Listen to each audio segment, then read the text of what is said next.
Welcome to episode number 58 of the Keep Up Podcast.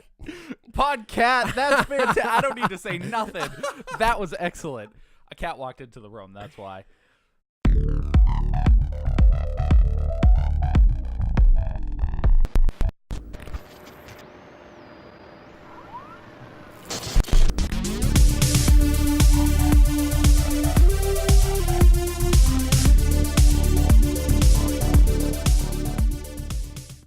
I can say something, but you said it. That's fine. I just wish everybody could see him walk in.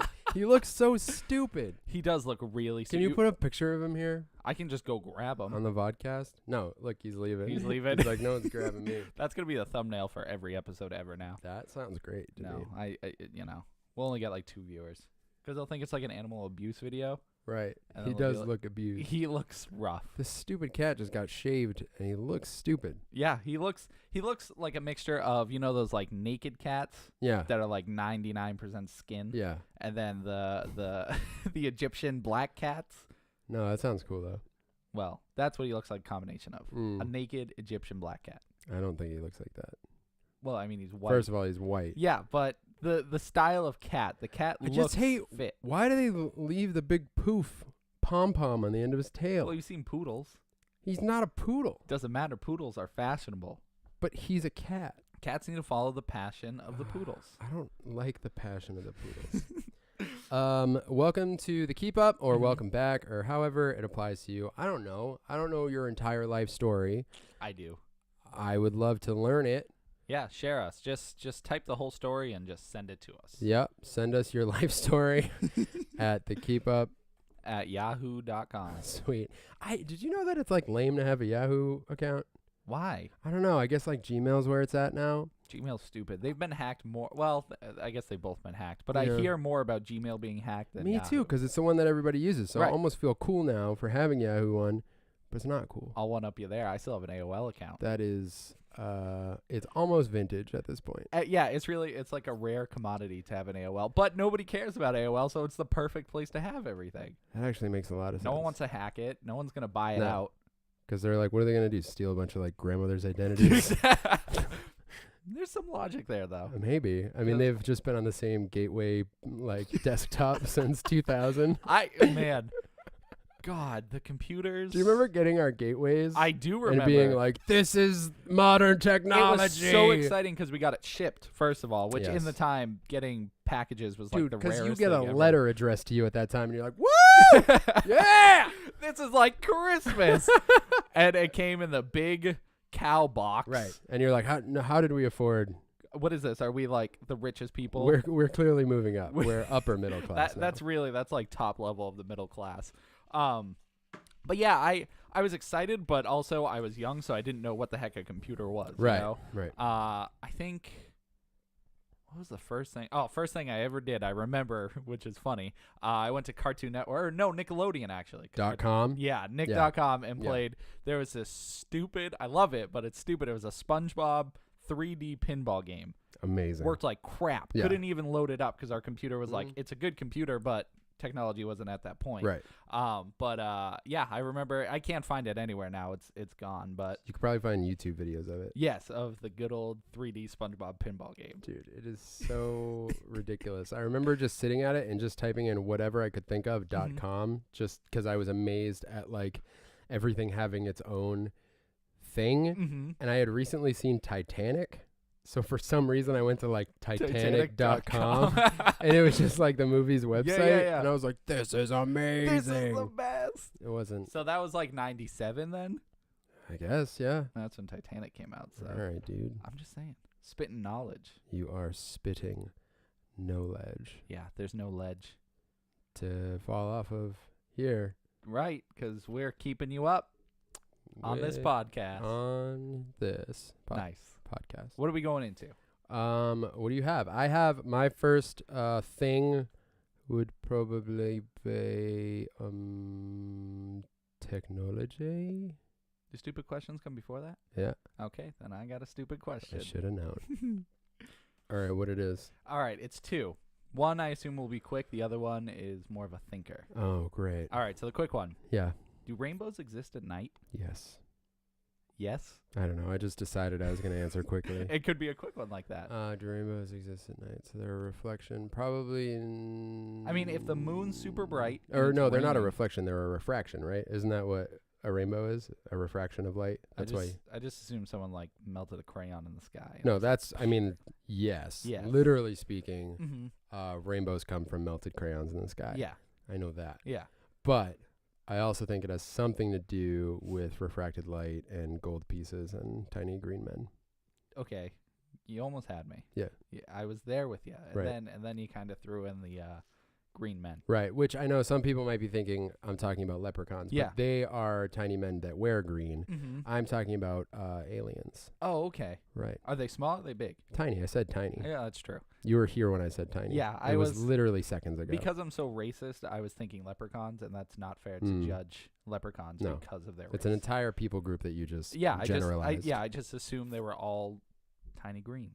They're not tiny greens. They're not tiny greens. No, they're they wear green, Yes. which is different. Yeah, it may be what they are about, but it's not. It's not who them. they are. No. Right. Right. So, tiny green men, gold, Yeah, and refracted light. I think so. That's a rainbow. That's a rainbow, my So friend. do they come out at at night to do that? I don't think so because the light's not there. But what about moonlight? Moonlight is like the coolest word. It's There's something very soothing about the word moonlight. moonlight. I've Like talked you about just said it, and before. I almost instantly fell asleep. That might be something else. Moonlight. Moonlight's nice because Moonlight. you associate like Moonlight. it's like two opposites. Moonlight. The moon can be light, Moonlight. but it's bright. Well, why would you say but it's bright? It's like the moon can be light because it's bright. But I would say a moon's bright, not a moon's light. Remember light bright? I do remember light bright. Mm. Do you remember Hooked on Phonics? I remember the infomercials. That's the only thing to remember. Nobody ever bought it. No. Nobody ever got hooked on phonics, That's unfortunately. true. No. So rainbows at night, no? I don't think so. You need the light. But And what I don't about think moonlight's strong enough. Okay. All right. That's what I think. I don't know. Yeah, no, that's the reason I asked it. Not because- strong enough. That can't be right. Well, is it strength well, it of could. light? It might not be strength, but just the different kinds of light. There's Right. like, Sun's just brighter. yeah, the sun has like UV lights, and the moon Yeah. has. LED. Crap, that was good. Yeah, I'll go with that because I don't know what other type of light the moon. What do you prefer, sunlight or moonlight? Sunlight. Yeah. Yeah. That makes sense. Yeah. Sometimes a really bright night where it's nice out Yeah. is so awesome. It is though. awesome. Especially when you see all the stars everywhere. Yeah. And down in the middle of the city. Moonlight. The light of the moon. Moonlight. All right, here's the other stupid All right. question. Numero 2-0. 2-0. All right. So picture this. 'Kay. There's a genie. No, there's not. Okay. You lost me. Well, all right. So I'll say it, and then maybe you'll put the pieces together. Okay. Start over. All right. So we got a genie. Again, I don't know if there is a genie. Well, whether or not there's a genie, there's something there that can grant you one wish. Start at the beginning. Okay. So there's a genie. Got it. Okay. He can grant you only one wish, A single wish. and the wish is already picked for you. It's immortality. But Oh. it comes at the cost of if ever at any point someone says a specific word of your choosing, you'll die. What word would you pick? Holy Christmas. So, all right. This one I don't take credit for. I saw it online. All right. So it's a yes or no wish granting. Yes. You don't choose it. It's Right. just here's what I can grant you. You have immortality. Okay. So, but I have to choose a word that I think nobody will say. Or if you want to die, you Do you have to make- say it to me? What are the rules with that? Yeah, they have to say it to you. Okay. Because if it's just anyone in in the the world, vicinity, you will like- die in moments. Just someone on the opposite side's like, and then that's the end of that. So It has to oh be my an English gosh. word, and it has to be like an actual word. It can't just be like letters mixed matched. It has to be English because that's my native Yeah, tongue. yes. Okay. So all right, I guess that makes sense. Mm-hmm. So in this scenario, I've already accepted immortality. I mean, if you want to deny it, Because to me, there could be two questions here. Yeah. Would you take it? Uh-huh. And then what would the word be? Well, okay, we'll go with if you take it. If I take it. Because to kind of answer it, I would only take it if I could think of a word that's good enough, and I don't know if I could. Because here's what you want. You could, if you like, if there are no rules or anything, you could pick the world's longest word and then run when someone starts saying it to you. And if you can't hear them, if you're not in the vicinity. There's no way you could get away fast enough. Yeah, I mean, I don't know. I don't know. You won't see it coming. What's the world's longest word? It's not supercalifragilisticexpialidocious. No, I think it's anti-disestablishmentarianism. That's pretty awesome. But that's still quick. There's no way you can outrun you're that. dead right now if that's your word. Because here's the flaw here. Yeah. Every word I can think of is a word I've heard before. Yeah, you can't. So, like... The worst, you can't even watch a movie. Like, if somebody says it in a movie, you hear it and you die. Yeah. I don't think I could think of a word that would be good enough. Because even if, like I said, if you're watching a movie, you would never know if that word's coming up. And the other thing is, you'd have to severely lower your, like, intake of media, like podcasts and books and stuff, because I listen to and read stuff to learn things about things I don't know about, which means I get introduced to new terms. So if I tried to pick a term that, like, you're like, oh, this sounds fun, that one. Yeah. Who says that? No one ever says that. And then I'm reading a book. Does it count if you read it? No, you can only hear it. If you hear it. Yeah. So you could go deaf, I guess. Dude, I don't think I would. I don't know if I would take it. Because all I can think of is there are a lot of, like, scientific terminology.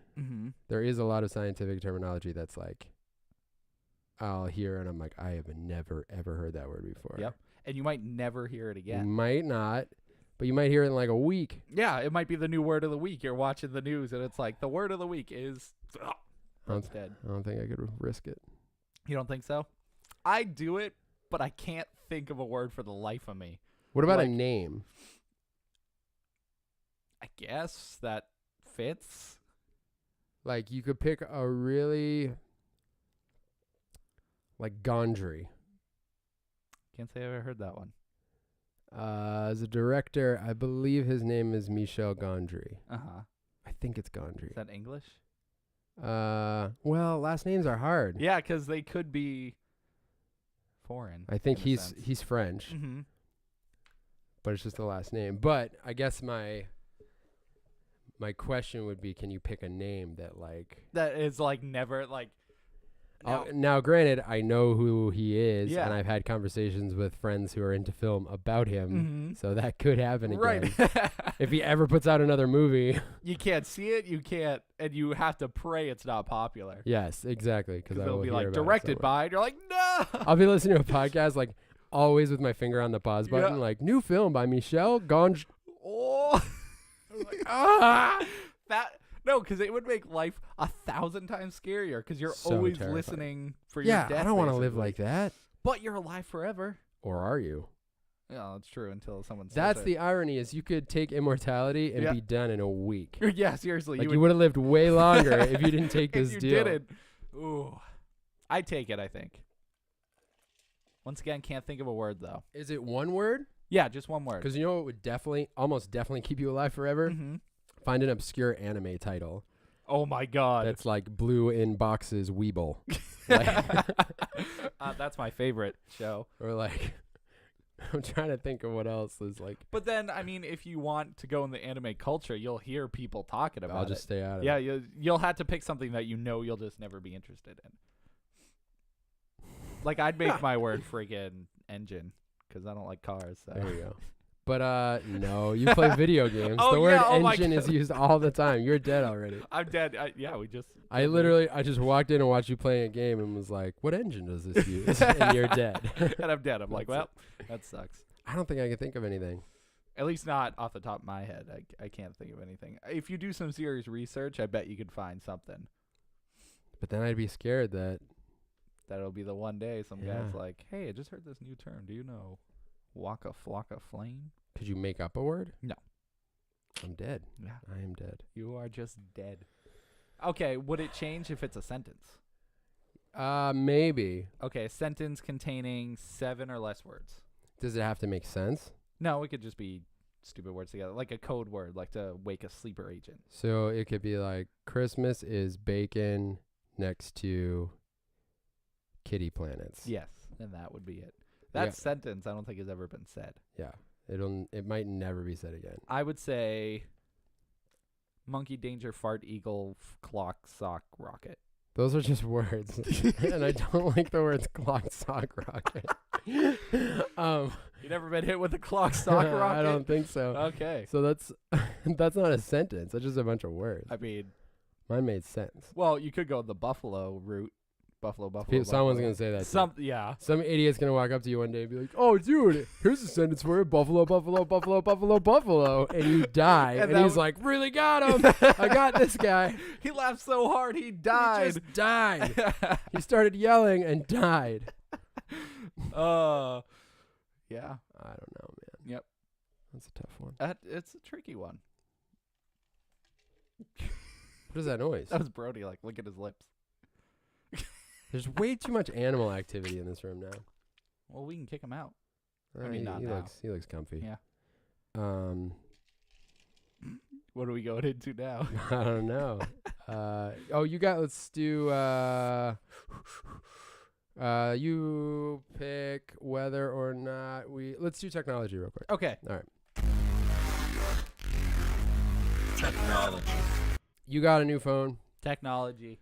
I got a new phone. We both got new phones. We got the iPhone 7 Plus 128 gig.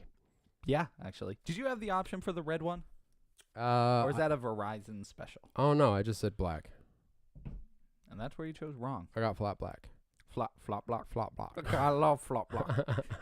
So, my knee got intense. Is that what that was? What do you think of it? Sucks. Sucks, huh? That's a shame. I really like it.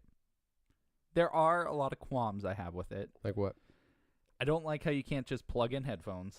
I need that stupid dongle with me everywhere. True. But then again, it is at the cost of the water resistance. I assume anyways. And they're just trying to limit input jacks. Which is stupid. I mean, they already had the format for it. They've had it for 6 generations. And it worked fine. I heard it's because they want to make the lightning adapter the go-to for everything. Yeah, that's what I mean. They're trying to just make that the thing. Yeah, make it like a solidified thing, which is stupid because they own the lightning cable. Apple does. So they're basically just trying to make everybody make a product and buy the patent for the stupid lightning cable. It sounds expensive. It is expensive. Yeah. But, I mean, for them, they're going to make bank. True. But other than that, it has this weird feature. I'm going to see if I can do it on camera, where you lift it up and it just turns on. My last phone did that. Did it? Yeah. Really? Yeah. iPhone 6? SE. Oh, okay, that makes sense. But the 6 does too, I think. No? Well, unless they updated it. Actually, no. I don't think Rachel's does. He's about to fall off the bed. I don't think Rachel's does either. Why would the SE do it, though? Well, because that came out after the 6. It was like the same time, pretty much. It was that same generation. Because it was supposed to have like the but hardware of the 6. Yeah, but it has the newest features, which I'm assuming they were introducing that during the 7. Weird. Yeah, so I'm used to that. I don't know. I just think it's weird. Like, if I want to lift up my phone, like if it's early in the morning, I lift up my phone, it like flashbangs me. I'm like, whoa. Do you lower your brightness at night? Yes. Okay. I do. It's still pretty bright. Yeah, it is. Even when you're like at max darkness. Yeah. Maximum absence of light. So I lied. I really love it.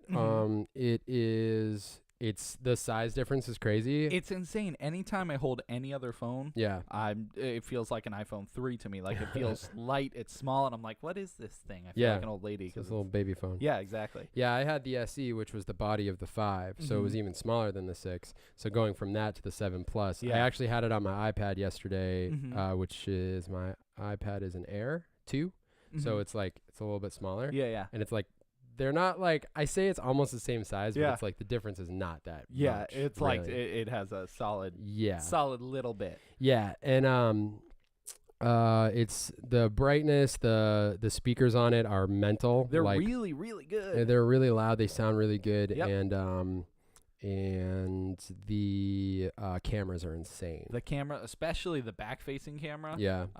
It has a new updated optical zoom. Mm-hmm. So the lens, they have a lens in it that lets you do a 2 times zoom, and then you can go like into digitally and go up to 10 times. So crazy. And it's incredible. I believe it's, I don't want to mess up the megapixels. I don't know. I know you can shoot 4K on there. Yes, which is crazy. Mm-hmm. I always think 4K is weird because you can't see 4K unless you have a 4K monitor. Yes. So there is that. So shooting 4K video is useless unless you have a 4K monitor. Yeah. But, I mean, I get it. It's pretty cool. I believe it's 12 megapixels. Yeah. I'm going to look it up right now. Do it. Yeah, I was pretty stoked about it. I had lost my phone. I don't think we've gotten to talk about this on the podcast. Nope. My phone is presumed stolen, and so I went a couple days borrowing a friend's iPhone 5, and it just like wasn't working out well at all. So I went in and checked out the phones, and I ended up leaving with the Plus. And I was pretty uncertain about it at first. Mm-hmm. The phone was sweet, but what I had to pay, because I had to finish paying off my phone that was stolen. So you basically bought 2 phones. Pretty much. That's so it was kind of a bummer, and I was so close to paying it off because you know it's financed, so I just pay monthly. But whatever, it's paid off, and I got the new one. So it's pretty sweet. I'm enjoying it. I do like the size of it. Rachel was like, I can't even hold this thing, and her hands are like half the size of mine. So it is kind of weird because. Like, I thought the same thing to myself. I'm like, I'm going to be carrying this, like, friggin' brick in my pocket compared to my other phone. And, like, I have big hands, so it worked out pretty well. But it does change your pocket situation. It does. It really does. Because, like, I used to be able – I don't do it all the time, but sometimes I put my wallet and phone in the same pocket. Yeah. But with this, it's way too much weight on one side. It's too much weight, so dude. I'm like, I can't, like – also, we've both lost some weight. Yes. Is it, like – making your pants fall off? Oh my god, these shorts I'm wearing right now, I can't have my phone in it because it just slides off. I'm like, the ones I'm wearing today, I put it in my back pocket, and it just, first of all, it's too much weight, so I'm like holding my pants up, and second of all, it's too tall for these pockets. My last phone would like sit right in it. Yeah, this one's out. like sticking out. So I'm like, all right, I gotta figure out you gotta have a new pocket situation. Yeah. But overall, I really dig it, and this is the first time maybe in my life that I've had the most recent iPhone. Really? I think so. Yeah, and I was, dude, so close to getting the 256 gig, which isn't really necessary. But it's nice to have all that. Yeah, they were having T-Mobile was having a deal where the down payment on the 256 was the same as the 128. So I was so close, but because of the deal, they were out. Could you order one? I don't know. They called another store. Yeah. They were like, I can call another store, but the nearest store was out too. And I was like, I kind of want to leave with a phone today. Yeah, you just want a phone now. Yeah. So. And 128's like, that's plenty. Yeah, like I said, I've had mine for probably a month, maybe a little more now. And I have every app. Like, I've taken 1 million pictures. Not really 1 million, probably like 100 or so. Yeah. And it's like I barely put it down. Yeah, it's like the mid-range has always been good enough for me, especially since they got rid of the 64 and jumped up to the 128. Yes. They don't have the 64 gig anymore. But 32 seems like way too small now. Yeah, I know at this point because we're so spoiled. It used to be like 8, 16, and 32. Yeah, for the longest time. The phone I had before this, the iPhone 6, was 16 gigabytes, which is not enough. I filled it up way too many times. So, but yeah, it was a 12 megapixel camera on the back and 9 on the front. All right. So it's crazy. The difference is insane. Yeah. And some of the live photos are a little bit longer now. Yeah. I don't know if you guys have ever done the live photos, but so it's neat. like it's a weird like before I think it was just like a second, maybe less. But now it's like you'll see movement in the photo. Yeah. But then when you post it anywhere, it's just like a single shot. Yeah, but what you can do is edit it and take like it's almost like a video, but it takes like I don't know, probably 3 seconds of rapid photos. Yeah. So then you could go through and take which one you like. Yeah, just in case like the final shot sucks, but a second before that it was a good shot. So that's really cool. It's a really neat idea. And it doesn't take any more than a normal picture, like size wise. So that is cool. Yep. So yeah, I'm giving it a thumbs up. I'm upset about the dongle. Yeah. I'm getting used to it. I've left it home a couple times. I played a show last week, and we were using our phone my friend's phone for our music live, and neither of us brought the adapter. I'd only had my phone for a day. Yeah. And so we often need this one adapter that's like, it's a 1/4 inch to 1/8 inch, like a headphone jack. Mm-hmm. And so he had texted me, was like, yo, can you bring the adapter tonight? And I was like, sure. Yeah. So I brought that, which is for like, you plug it into the mixer. Mm-hmm. And I took it out at the show. We had like 5 minutes before we went on and did a sound check. Yeah. And he's like, that is not what I need. And I was like, you said the adapter. And Mm-hmm. he's like, no, for the phone. And I was like, oh, dude, I've had this one day. I'm not used to that yet. Oh so my God. we had to run around and figure out something. We ended up using Rachel's phone because she has a 6. Oh, okay. So, but it's just like funny. I'm not used to it yet. Yeah. Yeah, what I generally do is either keep it attached to the headphones I use regularly or keep it attached to the phone. Right. But that's a pain. Yeah. Mm-hmm. The only thing that really bothers me about the dongle situation is that you can't charge your phone and listen to something at the same time. Oh, I know. I've had that with the happen a few headphone jack. times. The Unless you only have Bluetooth. Bluetooth. Yeah. Yeah, that was the only solution I found was like, good thing I have those. But I think that's also what they're trying to force is like just Bluetooth. And it makes sense. It is much smarter to use Bluetooth, but I don't know. I don't know either. So actually that reminds me, I had some other stuff I wanted to talk about in technology, but I don't have all the specs with me about like who made everything that I bought and everything. But well, you don't have to sound intelligent. You now I can be know. like, I like headphones. But I like to share stuff Yeah, with it's people so they can get it if they want. Yeah. But in recent times, Mhm. I've purchased Bluetooth headphones, a small like portable Bluetooth speaker, which is pretty dope. And the weirdest thing that I bought recently was a Bluetooth cassette adapter.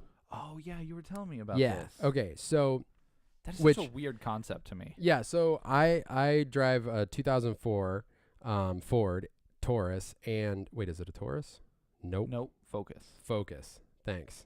I never know car things. I can't even believe you know that. That's super. Well, weird. you know how, because Why? we had to get that stupid app for the 4th of July because we had to get that parking spot. Oh, right. So they asked you to type in the car, and I was like, That's so funny. that is so funny. I always say Taurus for whatever reason. That comes out first, and then my brain's you ever like, have a that's right. Taurus? No, I think Rachel did for a little while. Oh. But anyways, Mhm. so yeah, Ford Focus, and it has a cassette deck. So that's the reason the dongle was an issue for me with the new iPhone, because I would charge it, but I would also use one of those cassette adapters that I would plug in. That back in the day, you'd plug into your CD player or whatever.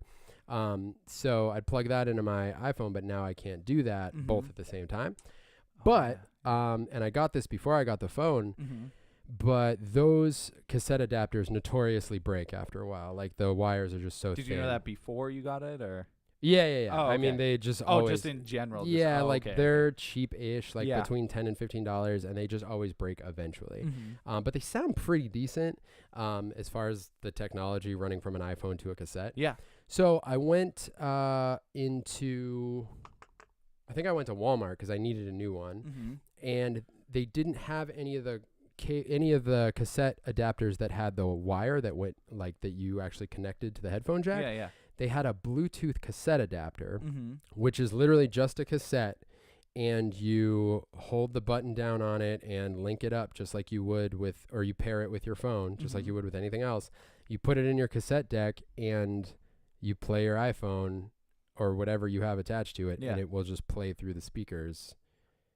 It's like, it sounds like foreign technology. It's like, well, what's weird to me is the cassette is like, in like modern technology terms, ancient technology at this point, and it has somehow made its way all the way to Bluetooth.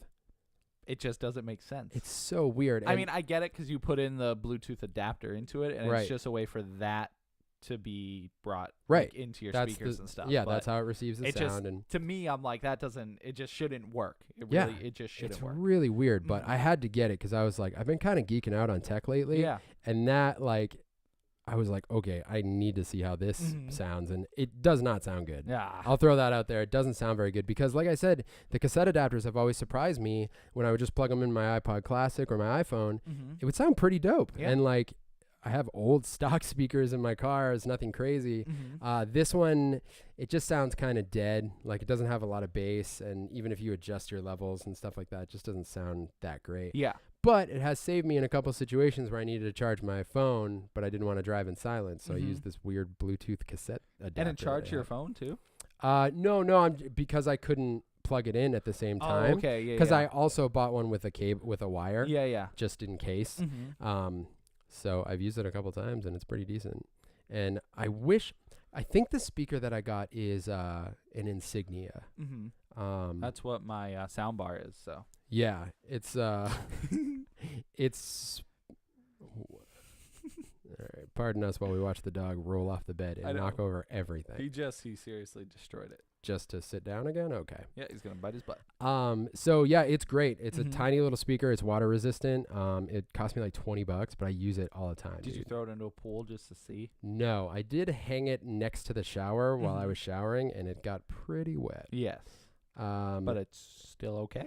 Oh yeah, totally fine. Mhm. The word resistant makes me think I should. That's what these are. These are not waterproof. They're water resistant. Okay. So be careful, I mean- because a lot of people assume, oh, let me just throw it in the bathtub. Yeah, it's like. But I mean, it says it could be submerged up to like 3 feet or something and still be pretty good. So That's so weird. that is like a crazy number. I'm not even gonna mess with that. So But yeah, it can be submerged to a certain amount of feet, and but yeah, I'm curious to see like how much water it can take, if any, you know. yeah, I'm So- not gonna test it. Yeah, me neither. No, Yeah. no interest. Maybe if it breaks or I'm on like iPhone 10, I'll be like, okay. Yeah, time to try this out. Yeah. So yeah, that's it. Yeah. If you are an Apple fan, if you like iPhones, the 7 Plus is cool. 7 Plus. Yeah. Also buy Bluetooth stuff because I do feel really cool when I use Bluetooth. Bluetooth stuff. is like the next step It is pretty sweet. because it's like, oh, I get to listen to stuff without Yeah. wires. Exactly. And like we'll listen to music when we go to Mhm. sleep now, and like I'll put the speaker like across the room because that way you get the best sound dynamic. yeah. But I'm controlling it from my Oh, phone. you can shut it off from like you Can don't have shut to it get off. Up. I'm on Spotify, Yeah. finding cool playlists. Mm-hmm. I'm just saying, it's the next generation. Dude, it's the Spice Girl. It is this. I don't know what that means. Okay. Let's go to movies. Movies. Okay. Ooh, let's go to the movies. All right. I think we should just get to the one that. Yeah. All right. When did you see it? Jumanji, I saw it yesterday. Dude, that trailer. That trailer. Okay. I thought it didn't look bad. Okay, I wish it wasn't a Jumanji movie, though. I agree. That's stupid. If it was named anything else, it would Mhm. totally be fine. But because it's under the name Jumanji, Yeah, dude.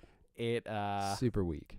But I mean, the cast looks The awesome. cast is great. It looks pretty funny. Anyone who hasn't seen it, there's a trailer for Jumanji. If This you, is the new remake or sequel. I don't know. It's just using a name of something. Yeah. But no, it's not a sequel. Well, because the it's sequel was a Thorough, wasn't it?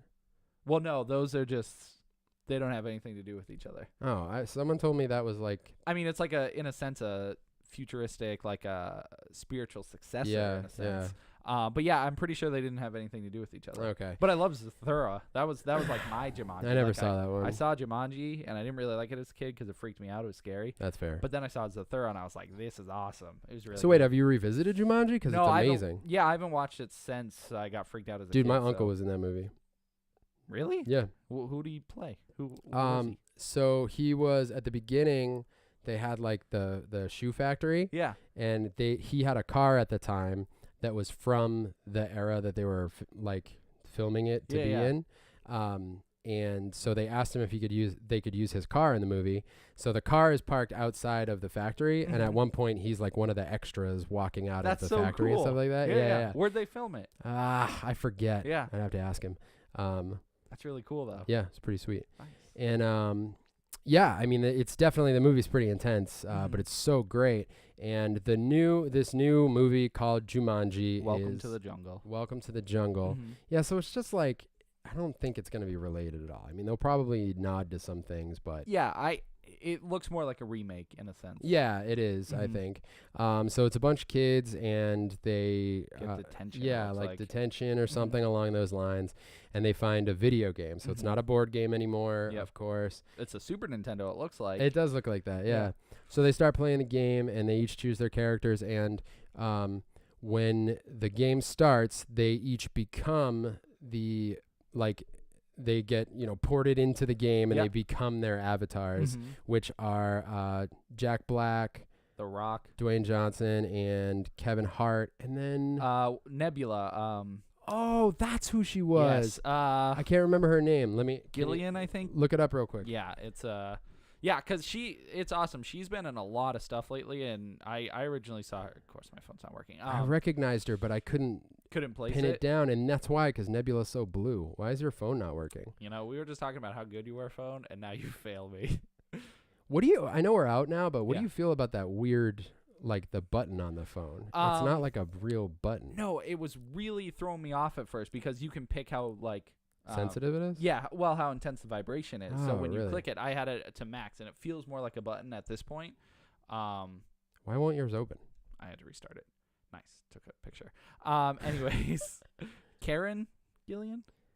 I honestly don't know. Okay, my phone won't even shut off. This is just best day of my life. Wow. Well, I'll continue describing it. And it looks really funny. Mm-hmm. You know, with those that cast all put together and the kids being those, that can always be funny when it's like a body transformation situation. Yeah. Because like one of the girls is like the preppy, like cute girl is Jack Black. Oh, so that's right. That's right. So it's so funny because she ends up being, this big funny dude. Yeah. And then the kid who becomes The Rock, it like looks at his arms and he's like, sweet. Yeah, but you're watching The Rock do that. That's where the comedy is. Yep. Kevin Hart being like, where's the rest of me? Because he's like, so short. And short guy with a backpack and everything. Yeah, so like that vibe and that feel of comedy, I like that. Mm-hmm. It looked like pretty feel good, pretty fun adventure movie. Yeah. But I don't want it to be called Jumanji. Yeah, I thought the same thing. I'm like, this movie looks great. If it wasn't Jumanji, it would make it like, it wouldn't make anybody mad. Because, I'm trying to think what else had that issue. I think it was a game or something that, like, if this was called anything else, if it wasn't like related to this, then it would have been its own thing. I can't remember what it was, but me neither. I feel like it's something we talked about. Yeah, I know we talked about it because I remember bringing it up. But anyways, overall, I was impressed with the trailer. I think it looks like a fun, goofy, modernized version of Jumanji. And it doesn't offend me as much because I don't remember Jumanji as fondly as everybody else. Yeah. So. I have some friends who are pretty upset about it. Yeah. I mean, I'm less apt to get like angry about it, but I saw the trailer and I was like, okay, I get it. But I also laughed. Karen Gillian, I think. Gillian. Where are you? Oh, Karen. Oh, yeah, Gillan. Gillan, I think. I guess I would say Gillan. Yeah, it's so funny. I'm not used to seeing her. Not in Nebula. Not blue. Man, it shows you how sweet the makeup is, though. Oh, I know. In Guardians. Mm-hmm. Look at her. Man.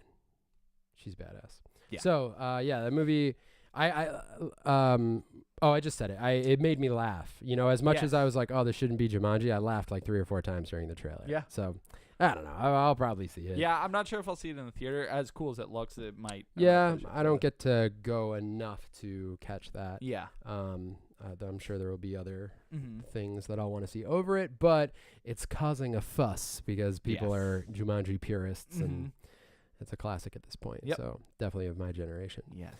And before we get into what everyone I bet's waiting for, I want to talk about Transformers just for a minute. Okay. I told you the story the other day. Yeah, go ahead and tell the listeners, tell the watchers. So basically the plan was when I saw Spider-Man, that was on Friday to answer your question. Okay. Which the theater was surprisingly dead. There was 15 people in that theater. What time did you go? 4:50. Probably night Friday night though. It was like that middle portion, I guess, where it's like not super busy. Yeah. But it just came out and it was Friday. Well, there was a Thursday night showing. Right. And then Friday night was probably every showing after yours was packed. Yeah. I mean, that's still surprising. Yeah. I was like, whoa. Maybe work times, like if people are out people at 5. are like just getting out of work and stuff. So, anyway, so the plan was to see that and then jump to see the new Pirates of the Caribbean movie. And so that was the plan. So we finished Spider-Man, and so we run out to go see Pirates.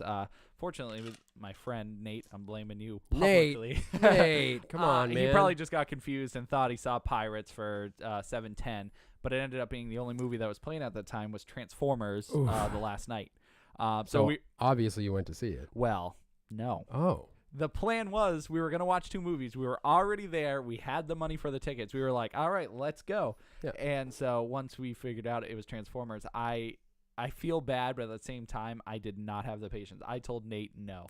I would rather not see that movie and go home than sit through it. Yeah. Because the last one, Age of Extinction. Yeah. That was probably... Emphasis on the stink. Am I right? Wow. Hey-o! Woo! Oh, killing him over here. That's seriously, Hey. Killing him. Emphasis on the stink. because that's nice for that movie. That's like Mortal Kombat bad. I would rather Clarify, man. Mortal Kombat Annihilation. Annihilation. I would rather watch Annihilation than watch that movie again. Extinction? Oh, yeah, Yes. because it's over earlier. Yes, exactly. Extinction's like 4 days long. It's just seriously, the worst. you are in the theater like slowly dying. The only good thing is TJ Miller in that movie. Yeah, but doesn't he, spoiler, die In like early the on? first 2 minutes. Yeah. He's the best part of the movie. Yeah, he's like the funny comic relief, and Yeah. he gets like frozen or whatever. Yeah. Like, get rid of him. So But it was so early on. Anyways, yeah, I had such a terrible movie experience with that. I was just like, I literally felt myself dying. Yeah. It was like a moment where I'm like, I could be doing anything else in the world. I had the same thought. Rachel and I were watching it, and I just remember. But at you one had the point, like, luxury of like, you were at home, right? we were, So you had the luxury of like, hey, we don't need to but watch we this. finished it Oh, that's bad. because we got so far. It's like 3 hours That's long. the thing. You like, okay, so the first hour you're sitting there, you're Yeah. like, okay, I see it. They're setting up this kind of new universe because Shia LaBeouf's gone, all these characters are gone. Transformers are kind of old news in this Mark world. Wahlberg's sweet. He is so cool. My hopes are up. Right, exactly. I'm not You're saying specifically in that movie. I'm just saying I like Mark Wahlberg. in general, you're hoping that he's Yeah. good. So an hour goes by and you're like, all right. Mm. Second hour crosses by and you're still like a little hoping. You're like, maybe. A little bit. By hour 3, you're like, I'll die here. I would be happier to just pass out. Just take me now. Just please. I think the movie, let me see how long it is. It makes no sense, and it just drags on, and It does. later in the movie it offers you character moments that you're supposed to care about, and I had no idea who some of these people are. I'm not even exaggerating. Like there's a moment where a dude in a suit like walks up and has this moment where the music's playing, is supposed to be dramatic, and I literally turned to Rachel and I was like, who the hell is that guy?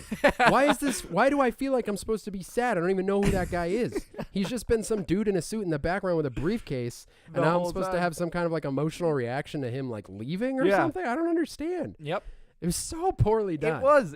There was no, I can't tell you the story. I don't know what the story was.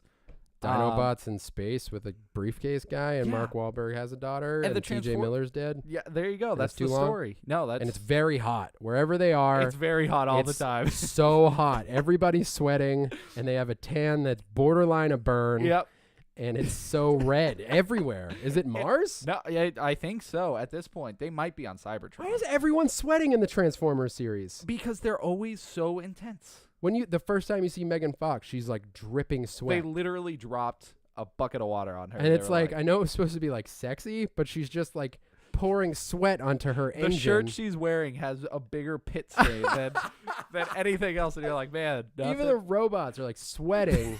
It doesn't make any sense. You see motor oil going everywhere. Oh, crap. Oh, it's so bad. On top of that, I don't know who was dead, who was alive, what Transformer was a Decepticon. And I was like, I don't know. Even Bumblebee, I was like, who's this guy? And I knew it was Bumblebee, but I was like, it looks so bad. Anyways, just to say, I'd rather not watch the new movie. The new one. So this Age of Extinction was... Hey. Never mind. Carry emphasis on. on the sting. Hey! Is an 2 hours and 45 minutes. Way too long. Way too long. Now. We were saying by hour 3, I was saying by hour 3, it feels like a 4-hour movie. Easy. Which isn't a good thing. No. There's sometimes when it's a good movie, you're like, I'm glad it felt long, which I'll talk about in Spider-Man. Okay. Because it felt like a great length. I just want to see what the other one is. Spider-Man, the great length. Shut up. What's the new one called? Friggin' The Last Night. I'm just curious how long this was. The Last Night of Your Life. It's over 3 hours. 2 hours and 29 minutes. What? So it's not over. I heard the cut was like 3 hours and 20 minutes. I actually remember we talked about it because on the podcast at some point, because we were like, man, because they said it was the longest Transformer. Yeah. Clearly not. They must have cut it down big time. But Oh, this can't has wait for that director's cut. much lower score than the last one, Age of Extinction. Are you kidding me? 28 Metascore, 5.3 out of 10. Yo, And okay. There Age people, of Extinction had 32 Metascore. People liked, like, I know people who were like, no, I thought it was pretty good.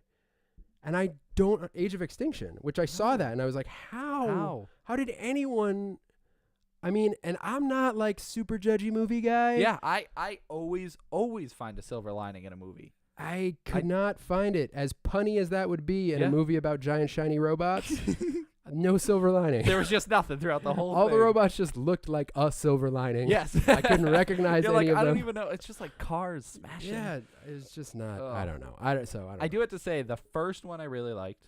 I liked the first one. The second one was all right. I liked the third one. You liked the third one. What was it? Shoot, was that the dawn of something? New Moon? Is that one of them? Maybe. Or is that Twilight? I mean, they're both Twilight bad. is New Moon, but there's like Hold on, I had them all something up here. Moon is the third one. So Dark of the Moon. Dark of the Moon. Dark of the Moon. What's the second one? Revenge of the Fallen. Revenge of the Fallen, I thought was mostly dumb. Yeah, because it had those weird like sexual jokes, Racist jokes. Yeah, they had. And the humor was just rough. it was rough. It was rough, like in a manner that was like, it was like offensive and stupid. Mm-hmm. And I also thought it was just overboard. Like they tried to just be like so funny, and it wasn't like the balance that they had in the first one. Yeah, and like with Transformers, I want to see robots fight, not robots humping things. And Yeah, stuff. exactly. And it also had like the weird robot heaven. Yeah. And yeah, that was super weird. Yeah, and like That's the also, one with the pyramids and stuff. Right? That had Yes. the big like snake thing. Yeah, and then the scene like around Robot Heaven time Mhm. was when all the robots are like completely indistinguishable. Yeah. Like you can't tell who's who. Yep. But then I only saw the third one once, Mm-hmm. but I remember seeing it and just thinking the action was better, and in general the story flowed better. That one I like. It's a haze for me. Yeah. I didn't see it in the theater. I saw it like on DVD or whatever. But all I remember about that one is Megan Fox wasn't in it. That was like during the controversy where Yes. she like left or whatever. Right. But yeah, I don't really remember that one too much. Yeah. But I really, really want to revisit the first one just to see if it still holds up. The last time I watched it, I remember thinking it was good. I mean, Mhm. it's a little bit tainted from the mess that the series has become. Yep. But it holds up in the sense that like I remember seeing it in the theater, and I saw it with a handful of friends, a couple of whom are very, very critical, Mm-hmm. and loved it. We The all first were, one. yeah, Okay. and we were all like, "This was a major feat." Like Yeah. all the action scenes looked great. And that one has like memorable scenes. I remember the one with Optimus Prime in the forest with, I think he had a sword, right? And he was just like slicing up guys. Or I really just remember the setting in Optimus Prime. I don't remember if that was the first one. I where thought he that did was the first one where and I think he like died, but He has like really- the big fight, just the huge fight with Megatron is Mhm. like insane. All the fighting in the city. yeah. Where I forget who it is, but one of them, it might be one of the Decepticons, like flips over, and they show the shot from like underneath a civilian, and she Mhm. looks up, and the robot's going over her, and then like blasts the ground with his fist Yeah, and flips yeah. over, and it Yep, was slow yep. motion, and that was like the first time we'd seen that like big crazy slow mo. They do it in Mhm. everything now, Yeah. but it was like It was during that point, like 300 and stuff. Was, Yes. like relatively new. So. yeah, and the CG was like getting to a new level, and, Yep. and that movie I felt like was kind of on the forefront of that. So Mhm. it holds up, and Shia LaBeouf's funny, and Yeah. the movie has like a few really good joke moments and stuff Mhm. like that. But it's tanked, in my opinion. It's gone pretty downhill. Big time, Yeah. unfortunately. So I But- don't know. I don't know either. So you didn't see it. I didn't. Yeah. I opted out, which I never. I'm like a movie. I want to see every Opted movie. out. Prime Yeah. didn't totally land. No, it's No, okay. we'll leave that That's alone. like all the other movies. Yeah. So we'll jump into a movie. Spider-Man. Spider-Man Spider-Man Homecoming. is the 1, 2, 3, 4, 5, 6 Spider-Man movie. Sixth Spider-Man Live movie. action. Mm-hmm. Was there ever a cartoon movie? They came to the theater? No. Okay. I don't think we've seen that yet. That- I think that's coming out. They're doing an Ultimate Spider-Man movie, right? Yeah? I think so. Sounds right. I don't remember. So, what year was Spider-Man? Do you remember? I want to say 2000. I want to say that too. So Raimi was at the forefront of really the superhero movies. 2002 was the first Spider-Man. Okay.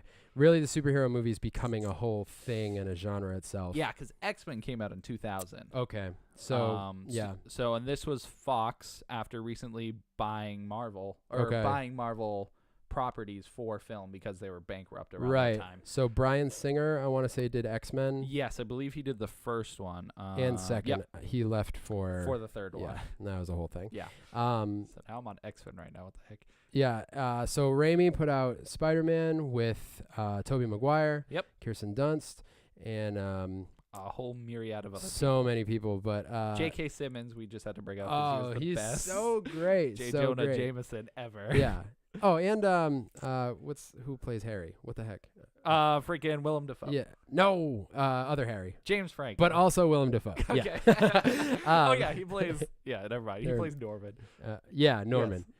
Yes. What did I say? Other Harry. Yeah. We had the same thought. Anyways, yeah. Yes. Yeah, so that kind of kicked off. That was real early on in the Mhm. superhero boom, and widely regarded as an amazing movie. Yes. Spider-Man 2, Mm-hmm. Spider-Man 3 people didn't love. That's still, that I think is more well regarded than like Fantastic Four and some other attempts at the time. Sure, but barely, because people Yeah. just felt like it was so packed. Yep. Even Raimi kind of stands by it's not his greatest work. Mhm. I think it's a great Sam Raimi movie. Yeah. I think it's really funny, Mhm. and I know Venom didn't really land, It but was still cool to see him though. it was, and I think there are some things about it that I could get into, Mhm. and like my opinion why it kind of works in that movie. But we can do that on a different episode. Then we got The Amazing Spider-Man. Right. This with- was Sony relaunching Yes. Spider-Man, trying to bank on money or do whatever they want Keep to the do. rights, I think. Yeah. Andrew Garfield, Emma Stone. I almost said Watson. And Close enough. The Amazing Spider-Man, I feel like the first one was pretty well regarded. Yes. The second one people did not love in general. I love that. I Spider-Man also movie. love that movie a Mhm. lot. A lot. Yeah. I I'm thought totally with you. I thought it was great. I thought Mhm. Jamie Foxx killed it as Electro. I did not think, like they said with Spider-Man 3, I did not think this one was overstuffed. Like I didn't either. I thought it was good variety of villains. Mhm. And you didn't even see Rhino that much. Like No, that's- but they had to see. That's where we got the setup for the Sinister Six. which is upsetting that this movie came out, because I wish they finished off the trilogy. Me too. Just I for the really heck of wanted it. that, Yep. even if the third movie was just like basically Sinister Six. Yep. I will say, Goblin in that movie was a little bit weak. Yeah, he's all right. Nothing. Harry's amazing. great. Yep. I think Goblin is not. Yes. And then that leads us to, we finally get Spider-Man in the MCU. Yep. And Joint deal between Sony and Marvel. They, yeah. I believe they're splitting the rights for the movie. So I was talking to someone about it today, and this Mhm. is just talking with a friend, but I Yeah. think it's something like Sony gets the money from this film, and then Marvel gets the money when he appears in Infinity War. that's a Um, good deal for Sony. It sounds like. But I think Marvel gets money off of the merch, or there's something I bet going there's on so in many there. like technical and Don't take that legal as issues, gospel. yeah. I'm just saying, like, there's something in there where like Mhm. it ended up so that Marvel just wanted to get Spider-Man in the universe. yeah, they Uh, will do anything for it. Yeah, and rightfully so. We Mhm. saw Tom Holland as Spider-Man first in Civil War, Captain America Civil War. Still gives me goosebumps. That was So incredible. good. Yeah. So let's clear this up. Are we going to do spoilers? It's so new, but I think if anybody wants to listen to us talk about it, they want to hear our opinions about like twists that come up in Right. certain things. So, Okay, so we are going to do spoilers. Yep. So skip ahead. I'll put in the show notes where it and starts. if you're watching the vodcast, I won't do anything. So Yeah, good Tim won't do luck. anything. You can just copy my show notes. Yeah, I'll just. I've been also, if I got a suggestion from a listener actually that we should put like time markers in the show notes. Yeah. So I started doing that the past few. What I've been doing is just marking where the segments start. Okay, so like Um, if it's movies, it'll be Yeah. Okay. And then I'll put like what we talk about. So check in the show notes. Yep. For something like this, like when we did Wonder Woman spoilers, I think last week. Oh no, it was The Flash. Mhm. On the last episode, I did like exactly where we start talking about The Flash, and then where the next thing starts, so you Mhm. can skip that whole section. Yeah. Just so y'all know. So spoilers ahead. Spoilers for Spider-Man: Homecoming. Mm-hmm. What's it have for a score? A score. The meta score is 73. Very solid for a superhero movie. Mhm. And this is according to IMDb, 8.2 out of 10, Interesting. which I believe puts it in the top 250 best movies of all time. Really? It hasn't been updated yet, I don't think, but to my knowledge, if anything is pretty much 8 or above, it like slides in there to the top 250. Based on what? Just IMDb's Oh, top on 250. IMDb. Yeah, so it's they use voting, like a voting system. Oh, so okay. I think number 1 is like Shawshank Redemption. That was like a Mhm. 9.6 or something. Yeah, yeah. Based on like 150,000 votes. So it's nothing amazing, but it I generally use that to gauge like how Where- well people are receiving it. So, Right. which is exciting. I mean, Marvel movies, I'm pretty sure a good chunk of them are in the top 250. Yeah, so. that makes sense. Mhm. That is actually a little bit lower than it was the first couple days of release. Yeah. I looked on Friday, and I believe it was 8.3, and the Metascore was like 80 something. Yeah, I saw it at 90 something at one point. Oh, It wow, was like that's 92. awesome. Yeah, oh yeah. no, that might have been Rotten Tomatoes actually. Yeah, they have a different scoring Mhm. system. So But so it's getting really really great reviews. directed by John Watts, which he directed Cop Car with Kevin Bacon. Okay. Clown, that's that one where that guy's like transforming into a Oh, clown. I still haven't seen that. I've seen trailers for that like for years, and Mhm. I still haven't seen it either. I've heard it's really good. And that really looks like about it. A few like TV shows, few short films. Yeah. Mm-hmm. The Onion News Network. Oh.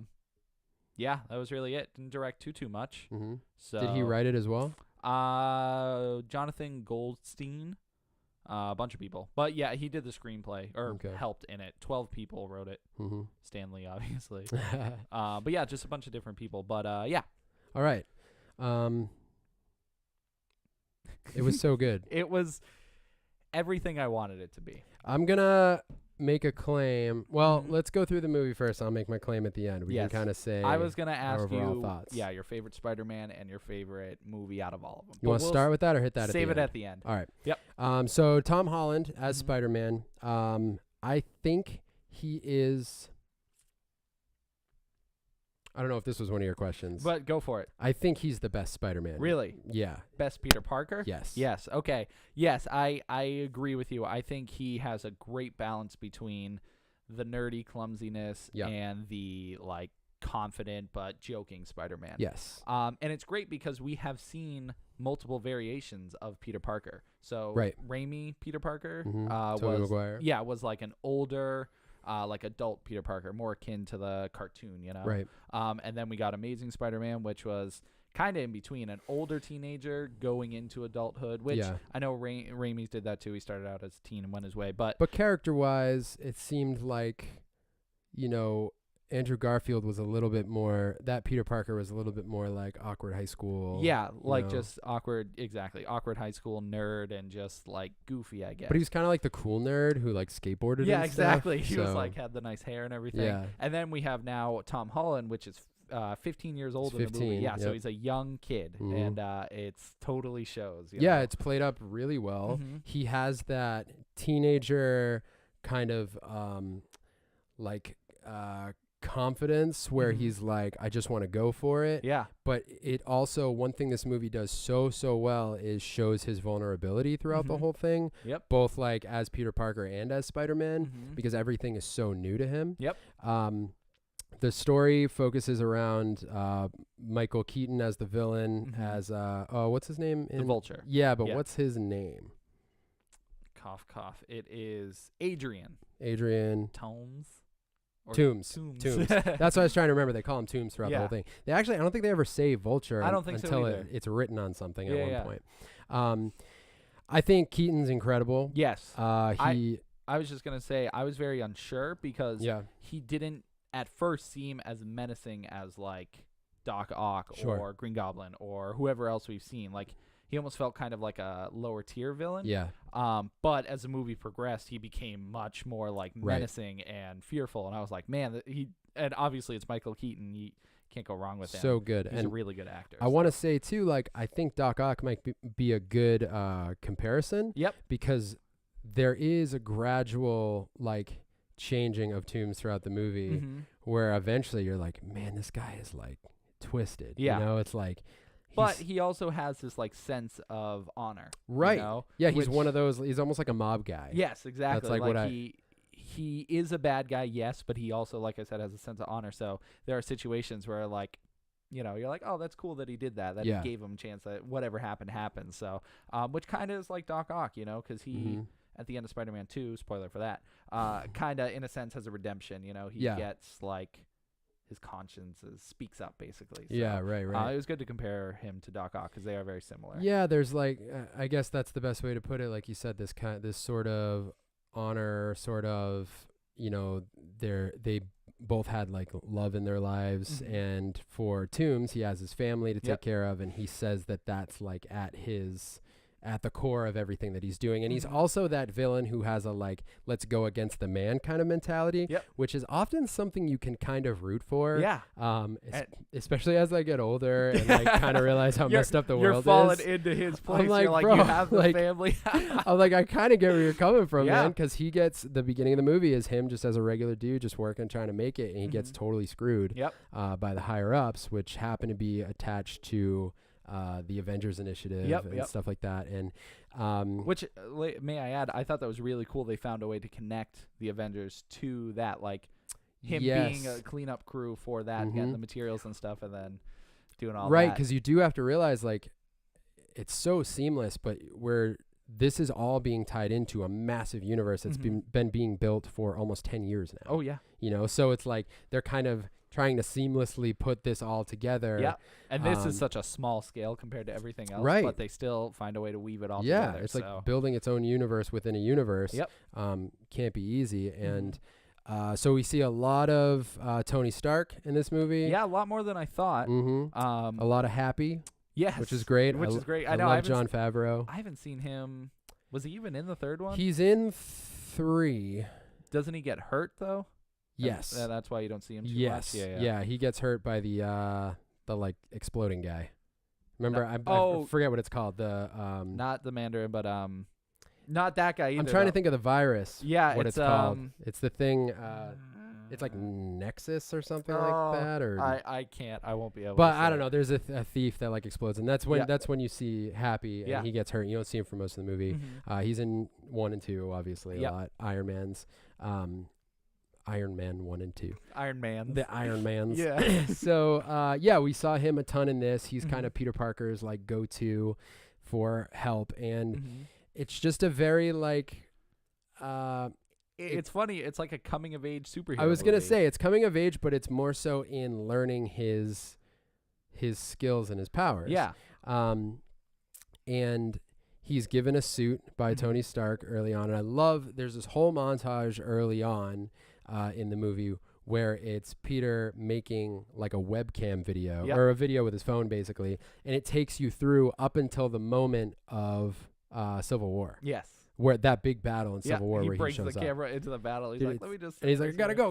And it's so great because in Civil War you see when Tony first meets Peter, and then later you see the battle. So you kind of see at the beginning of this movie everything that happened between those two moments, and him being excited about the suit and all this stuff, and all that was very, very like endearing, and it really brought you into the mind of like a 15-year-old who's just like so excited. To be with the Avengers. Yes, and I also want to say one thing that they did so well was built up his group of friends throughout the movie, and the friends that he what's his best friend's name?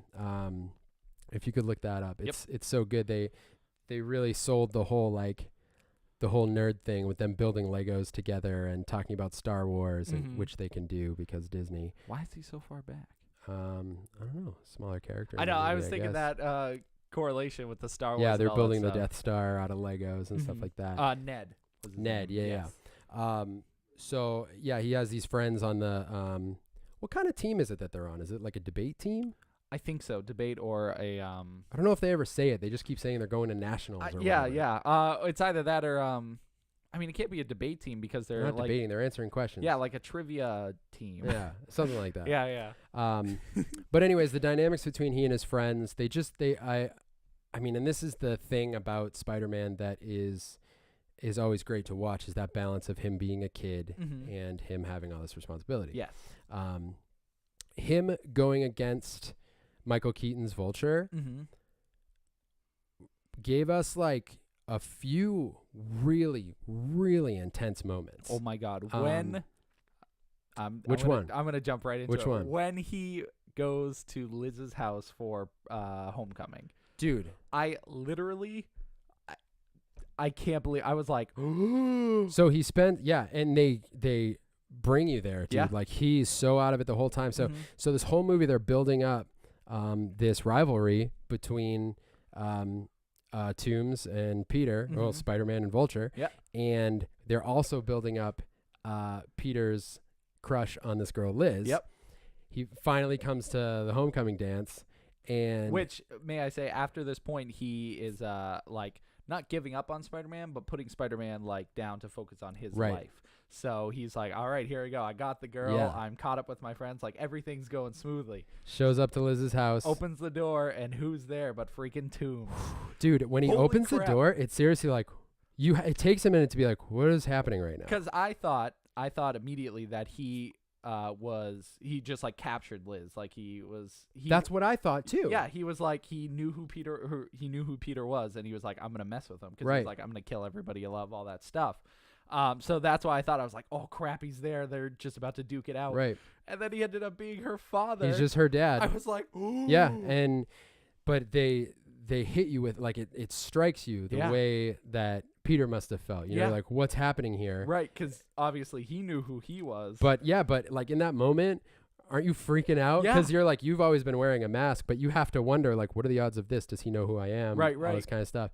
So and he doesn't know at all. Nope. And Peter's like, he can barely talk. Yeah, he keeps looking at him, giving him the stink eye and everything, and you're like, don't ruin it, Peter. Yeah, this exactly. is your chance. And then when they're driving to homecoming and Toomes is questioning him, and he's like, God, that scene was so intense. It was so intense because Liz keeps saying stuff about how he has an internship with Tony Stark and how he knows Spider-Man. I was like, shut up. Yeah, right.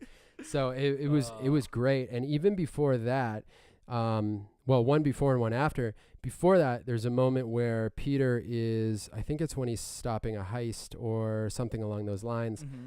Vulture comes out of nowhere, grabs him, and just launches straight up into the sky. Oh, yeah. And it's like kind of hard to watch. Like you almost lose your breath because he just grabs him and he's just screaming. And all I was thinking, because they're showing how vulnerable he is the whole time, he's never been in this situation where he's up in the sky this high. And then they do a really interesting thing where he's in a new suit that Tony made for him. So he doesn't know all the capabilities it has, and a parachute pops out. So you're like, oh, okay. But then he falls into it because he's upside down, and he's wrapped up in it and stuck. And that was scary. That's super intense because he's just plummeting to the ground. Then he hits the water. You're like, oh, okay. Then he's wrapped up in a parachute under the water. And just like the way, like the sound cuts out and you're just like, it's just so intense. Like I found myself like holding my breath while I was watching. And like you said, that shows how vulnerable he is. Like at that point, Tony has to come in and save him. But you're like, man, if Tony wasn't around, didn't know about it, freaking, he would have been dead. Yeah, that would have been it. And then I thought, I wonder if he has super breath. Like, can spiders breathe underwater for a long time? I don't think so, dude. I'm pretty sure I've drowned spiders before. That's dark. Yeah, well, I mean, they shouldn't have been. All right, Vulture. Should have been near me. Yeah. So that, and then the other, like, and this was definitely built to be one of the most intense moments when he is trapped after fighting the Vulture, and Vulture collapses the ceiling on him in that building. Oh, yeah. And he's like, man, he's so upset. Yeah. And you just remember, like, this kid's 15 and he's like, he thinks he's gonna die right now. And Holland kills it in that scene. It makes me think of a horror movie, like someone being terrified to the point it's like, and they think they're dying. He's just screaming. He's like, help. He can't move. He's crushed. It was insane. It was super, super heavy. Excellent. No pun intended.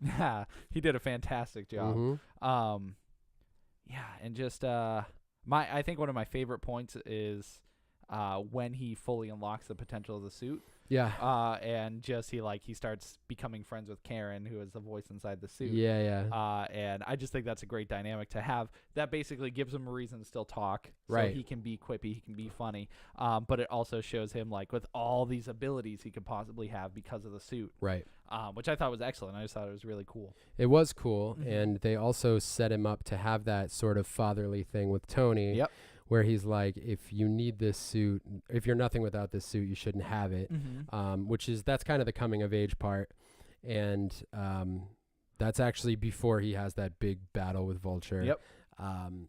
Because he has to go back to his original suit. Right. Yeah, he's in like a sweatsuit. Yeah. So then before he has that big battle with Vulture, we didn't talk about how Shocker is in this movie. Yes, that was a surprise. It was, and I loved how they did it. Yeah, and it was cool because the first guy who was the Shocker was Yeah. wearing the coat who Yep. had the like yellow. The second guy was too. At the end though, when he was fighting him at the end, Yeah, right? which they don't really explain why. Why would he be wearing that guy's Yeah, coat? But I guess it's just another wink to like people. Yeah, who it's just know the Shocker. It's just a thing. But yeah, that was cool. That I didn't see him come in, and it's a great way because I think the Vulture, Shocker, and also Scorpion was in the movie. Yes. He wasn't Crazy Scorpion ties. He was just some dude. But it's cool because those are like I would say smaller villains.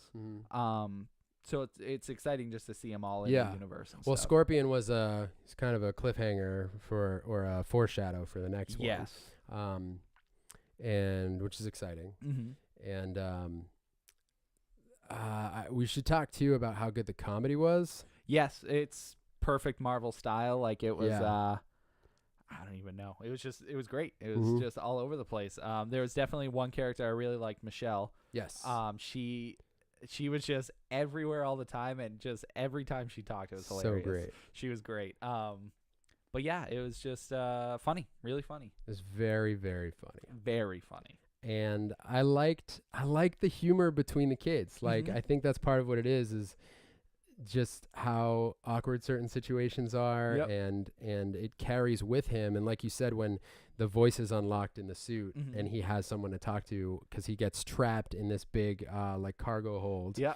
And he can't really do anything and he can't get out, so he's just hanging out like talking about the girl that he likes and stuff with this suit. Yeah, with his AI like yeah, so that was really great, and a lot of the action sequences were really awesome, even though he was clumsy, like almost because he was clumsy. Yeah. They were awesome because you're seeing like this dynamic of him learning his suit and learning his powers. Yeah, a lot more web focus, which I'm fine with. Like I'm pretty sure like that's true. There's not a lot of hand-to-hand yeah, stuff. not a lot compared to the other movies. Not a bad thing. Totally cool. And he has such a variation in the webs. He has, like the web grenade, the just so many different variations, split webs, all that stuff. So it worked out because there was so much variation, but I'm curious to see where they're going to go into combat later on. Right, me too. I think so there were a couple, I'm trying to think of where to go now. There's a couple like Easter egg things I want to talk about. Yeah.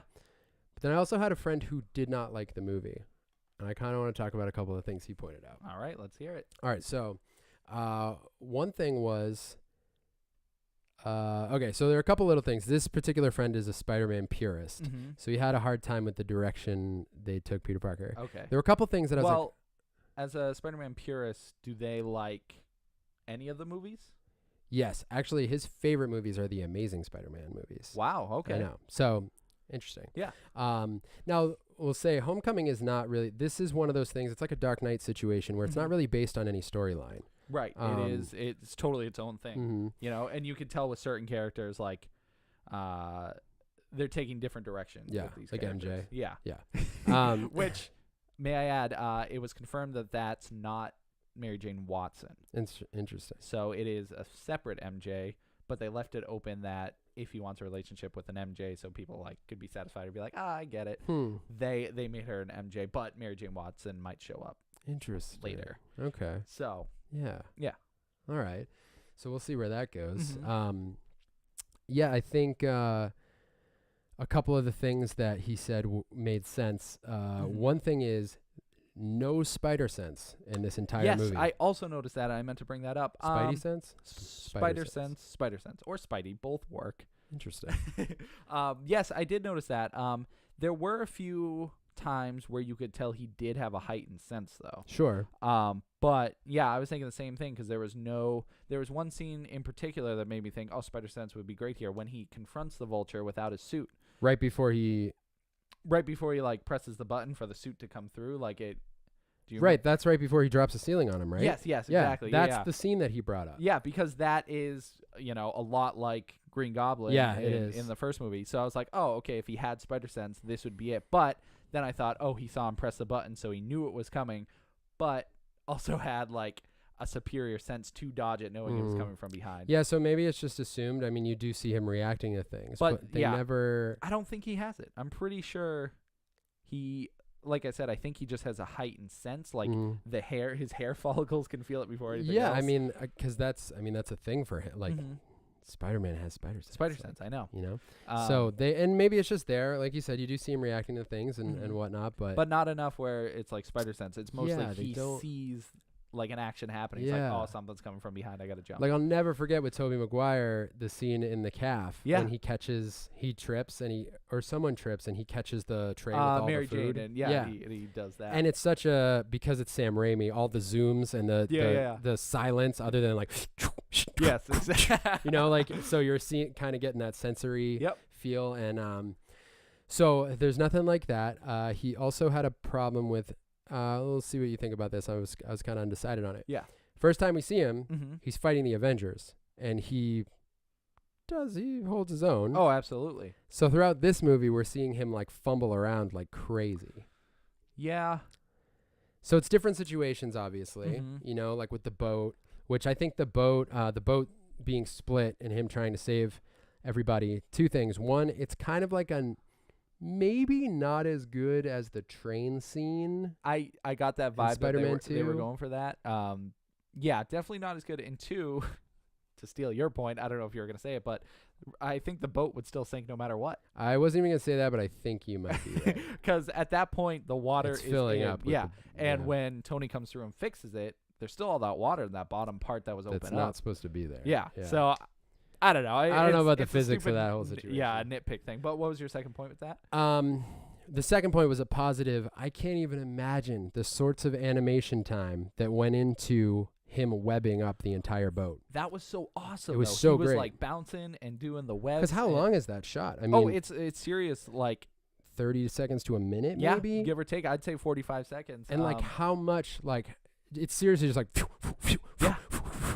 And he's in it the whole time. Yeah. So you got to imagine they have to render him on top of all the new webs he's Right. adding. and then when he spun around them, Yeah. like he weaves yeah, the and he webs and then spins Did around to the pull him loop. tighter. Oh my god. That's the moment where I was like, animating this must have been the worst. Yeah, oh like my God. It must take him But it was forever. beautiful. It looked awesome. Oh yeah, so good, so Mhm. good. So that was a thing where he was like, we've seen him fight the Avengers, but he's like kind of bumbling around the whole Yeah, time. he kind of is not as good as a fighter as he was. But then how much did he really fight in Civil War? Like I he mean, had not Cap- much, and he did get beat up. Oh yeah. You know, so. But yeah, I guess maybe our memories are saying like, man, Spider-Man kicked so much butt. mhm. But then maybe he really didn't kick that much. I don't know. But I could see that, and especially because that's his first time in the suit Mhm. with all the things it has, it might be a Right. little weird. Yeah, yeah. But and really, I'm with you. I'm on the fence. It's like, meh, that didn't bother me. It didn't Yeah, it really come didn't- up in my didn't mind. cross my mind. So. But then the final thing that he brought up, which I don't really have a problem with at all. Very, very funny scene when Spider-Man, and it was a good call out to something we've probably all considered at one point. Mhm. What does Spider-Man do if there's nothing around to web I was on? gonna bring that up. It's so funny. When he's running through a field, Yeah. he sees something happening in the distance and goes to shoot his web, and there's nothing there's for him nothing. to It's attach like, to. oh, So then it's just a big, like, zoomed out shot of him running across Yeah. the field, and he's just like, "This sucks," and it's wicked funny. yeah. So And that happens. They do that in the games too. If you're like in the middle of Central Park, you're stuck. There's yeah, you nothing have can to do. run to like Yeah. a building. So Exactly. and it's great that they actually did something with that. You Mhm. know. So my purist friend said that he didn't like that scene because Spider-Man has super speed.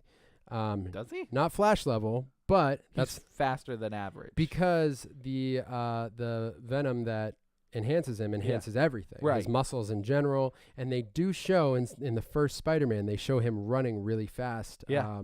I think against a vehicle or something. I mean, I remember him running and jumping across buildings. And Yeah. that's fast. But But he brought up a scene that I was like, oh yeah, that's right. Now it's funny because he said that, and Rachel was like, well, maybe it's a really big field, and I was like, yeah, it could be a big field. yeah, I mean, he was running. I don't know how fast he was running, but and it didn't look like he necessarily got tired. no, maybe. exactly. I mean, it wasn't anything that Yeah. that that wasn't much. concerned me, but it was funny. Mhm. He found a couple things, and the things about like the spider sense, and there were a couple other things. I was like, I guess, but it would never cross my mind. No, it won't drop at any points for me. Yeah. But you he know? in general, like, he's like, I didn't really care for it. And I was like, wow, That's upsetting. blows my mind because I think it's an excellent addition to the Spider-Man universe, all the Totally. movies, yeah. and on top of that, the Marvel universe. You Yeah. know, it fits right in. It's funny. It's intense. It's got all the connections. Yeah. May I add a surprise character at the end of the movie, which I was very excited to see, Pepper Potts. Yes. showed up out of nowhere. I And I know. was like, that's awesome. Yep. And I guess they're getting married, Tony and Pepper. Right, because we talked about this afterwards, and the last time we saw her, we being me, Rachel, and our friends that we went to see it with, that the last time we saw her and Tony were not doing well. No, At and the end of 3. yeah, was it 3? I think so. And then I believe in Civil War he talks about her like. That's right. Well, he talks about it, and it's like, we're not doing so hot, right? Or we're taking a break, is Yeah. what he says. And so she's not in it. And I also heard that was like a little part of she was like renegotiating her contract for Marvel and stuff. Like, Oh, so maybe it was up in the air. yeah, so they just kind of put her in the back. But it was exciting to see her back. Cause it's Yeah, like, I love her. Yeah. She's great. Yeah, she did awesome. So, but I also, it's not too much, but I feel like it was a little weird that he said no to being in the Avengers. Just because he could be in the Avengers but not be there, you know? Like, he could say yes to being an Avenger, Sure. but just be there on the big missions, Yeah. you know? Yeah, they did the also coming of age-y sort of thing Mm-hmm. where it's like, I'm giving you everything you want, but the mature decision at the time was to say no. Right. And it was a little bit like, I guess. But like- obviously he'll show up probably for whatever. So do you know the suit? Are you familiar with the suit? I don't. So Tony brings him to the new Avengers location. Mm-hmm. And Was that the same place or is that a new place? new place? Okay. Yeah, because remember they took down the building, No, Stark Tower. Yes, I remember that. And then the new place in Civil War, it's not that place? Or is it that, but It might updated? be. It might be that place. Okay, because the angles they showed in this movie were a lot different than all the ones they showed in Civil that's War. right. Like at the end of Civil War where Tony's talking with Romanov. Yes. That's the new place, right? Yeah, and that was, I mean, it was a key thing in the whole movie because like Vision was there going around. Right. And, I don't know. I don't either. That's why I was like, wait, did they make a third Avengers place or is this the second one? But a different place, part Different of it. time or something? I'm I don't not know. sure. I don't either. But Anyways, because still this cool. definitely takes place after Civil War. Yes, definitely. So Stark takes him to Which, last thing before you say Yeah. that, if this is after Civil War, why are they showing like the Captain America? They comment on that. Oh, they do? What do they say? I don't know why. The teacher just says like, who he was wicked funny too. Yeah. Throughout the movie, there's a theme of these Captain America like class videos. That Yes. are like, pay attention to your instructor. Mhm. And the first one where he points to the Yeah. to the right, He's on but the other yeah, side. Oh, it's so good. But because Captain America is a villain now, Yeah. why would they show those? Well, they don't say why, but Mhm. they comment on it where the teacher shows this instructional video with Cap in it, and he's like, I don't think we're supposed to show you that anymore, but whatever. Oh, Or some- okay. it's like a quick thing Yeah, that's yeah. like basically says like, we know, Yeah, you yeah. know. Okay. So they kind of nod to it, and I think he said like, we don't have new videos yet or something Yeah, like yeah. that. So, anyways, they were at. Yeah, so they take Peter at the end of the movie to the new Avengers spot, and they reveal this suit. Mhm. That suit is the suit that Spider-Man uses to fight in space Mhm. during Infinity War Oh. in the comics in the 90s. Okay. So that's that suit. that. It's Okay. like his space suit. That makes sense. So, will he like have more armor? Basically, you think he'll be able to fight Yeah. well against like cosmic beings and all? Yeah, that he'll stuff? be like so they're basically saying like you're going to see him in Infinity War. That's awesome. basically what that suit says. Okay, cool. I didn't know that at all. So. Yeah, so in that book though, he actually goes with the Fantastic Four. Okay. Which we're probably not going to see. Yeah. That would be really interesting if they just like finagle the Fantastic Four into I it. feel, I mean, not before Infinity War, but I feel like we will see it eventually. I hope so, because they need a good one. Like the first one I liked actually. But then Silver Surfer, terrible, and then the new one that came out was I liked that one. ridiculous. Silver Surfer had some cool. Silver Surfer in that movie was cool, I thought. Yes, and I thought Galactus was neat. Yeah. Just to have like a villain of that size Yeah. in that. But So it was yeah. alright. Yeah, I mean it was okay. It wasn't the worst. It definitely wasn't a home run, and Yeah. but I would love to see what they would do and who they would cast. Yes. That would be incredible. Yeah, with the power of Disney, Marvel, Luke, like Star Wars, all that power, they could pick anybody from the lot. So. Also, I feel like I could play Ben Grimm. So you know what, Brett? All right, give me your best. It's clobbering time. Ready? Go. I don't know. Does he do like a voice? It's friggin' the thing. It's clobbering time. You are Mr. Fantastic. I feel like I would need to be what? You didn't get the role you wanted, but So you were good at Mr. Fantastic. I don't think I have the shape for Mr. Fantastic. No pun intended. No, you're fine. If I get in better shape, I could probably do a Human Torch. My nose is too big though. What if they cast freaking Chris Evans as Human Torch again? He returns as Human Torch. That would be. I'd be cool with that. That would be so funny. He was my favorite Or part of they're- those movies. What if they have both of them, Captain America? That's and, what I'm saying. and You they gotta have meet them up. both. That would be hilarious. That would be. Yeah, so I'm pretty stoked about that because that suit reveal means we're gonna see him again. Yes. In Infinity War. And they said it at the end of the credits too. Spider-Man will Yeah, return, yeah. as they say in all the movies. After that hilarious post-credit scene. Yes. So one more Easter eggy type thing I want Yeah. to talk about. Donald Glover is in the Yes. movie, Mhm. and he's great. He's super funny, Mhm. and he was for a while talked about there was I think there was like a petition online Mhm. and everything for him to play Miles Morales, the Spider-Man who in Ultimate Spider-Man after Peter Parker. Mhm. So he shows up in the movie, which is cool. Do you know his character? Have you read anything about it? Or? No, I mean we were talking about it the other Mhm. day. But go ahead. You know Okay, more so about it than he plays a character who can you look up his name actually? Yes. He's known as the Prowler or as Prowler. Mhm. So what happens is Peter is He kind of plays Aaron Davis. Aaron Davis. So Peter has activated his suit fully, Mhm. and the analytics come up about him, and apparently it says like alias Prowler or something Mhm. like that. Oh, so at that point he's already Prowler. Because he's he's an arms dealer and Mhm. stuff like that, and he's a criminal, and that's how we meet him. But we don't know a whole lot about him. Mhm.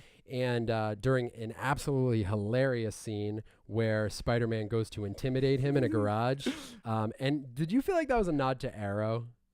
I was thinking more Batman, but Okay. it is the Arrow voice for It sure. reminded me of Arrow Yeah. so badly, yeah. where there's this just over-the-top, like goofy intimidation voice on the suit. Mhm. It's very, very funny. Yep. But during that scene, they're talking about these crazy high-tech alien weapons that Mhm. Vulture's been dealing, and Aaron Davis, is that what it is? Yes. And yeah, Aaron Davis, Glover's character says, "I don't want those weapons in this town. I got a nephew in the neighborhood."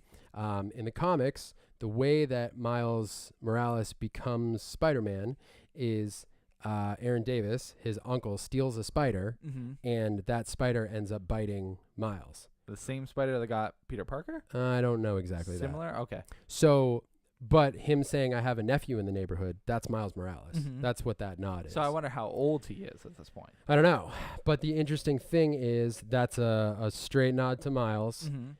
Miles Morales doesn't become Spider-Man until, spoiler alert, but like there's a different Spider-Man. Yeah, there's so many different comic variations. Yeah. This is just like one story. It's Could all be. continuous. Peter Parker dies, and then Miles Morales becomes Spider-Man months after. Mhm. So I don't think they're about to kill off Spider-Man anytime soon. Nah, but they could leave the window open for it or have two They Spider-Man. could have two. That's Mhm. something I was talking to a friend about too.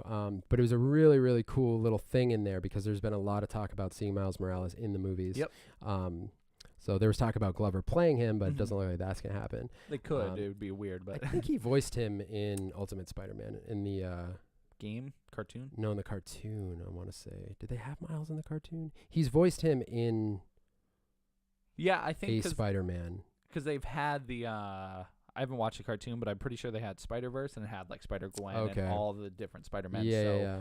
Miles. That could- cartoon's pretty cool. I know. I haven't really watched it, but like from all the things I hear about it, sounds awesome. It's like, to me, it's on par with like old X-Men and Spider-Man cartoons, but Okay. but current. You know what Yeah. I mean? So, but it's definitely like for younger kids. Yeah, the one episode I saw, it was goofy. Like it was Mhm. cool, but it was goofy. you I know? could watch it, like but I also love cartoons. So Yeah, so you can't go wrong. So that was a really cool thing. Mm-hmm.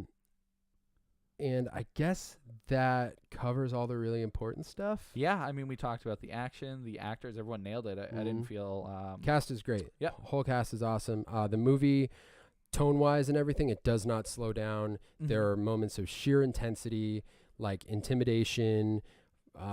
It's hilarious. Mhm. It looks great. Mm-hmm. It's kind of nonstop. What's the running time on it?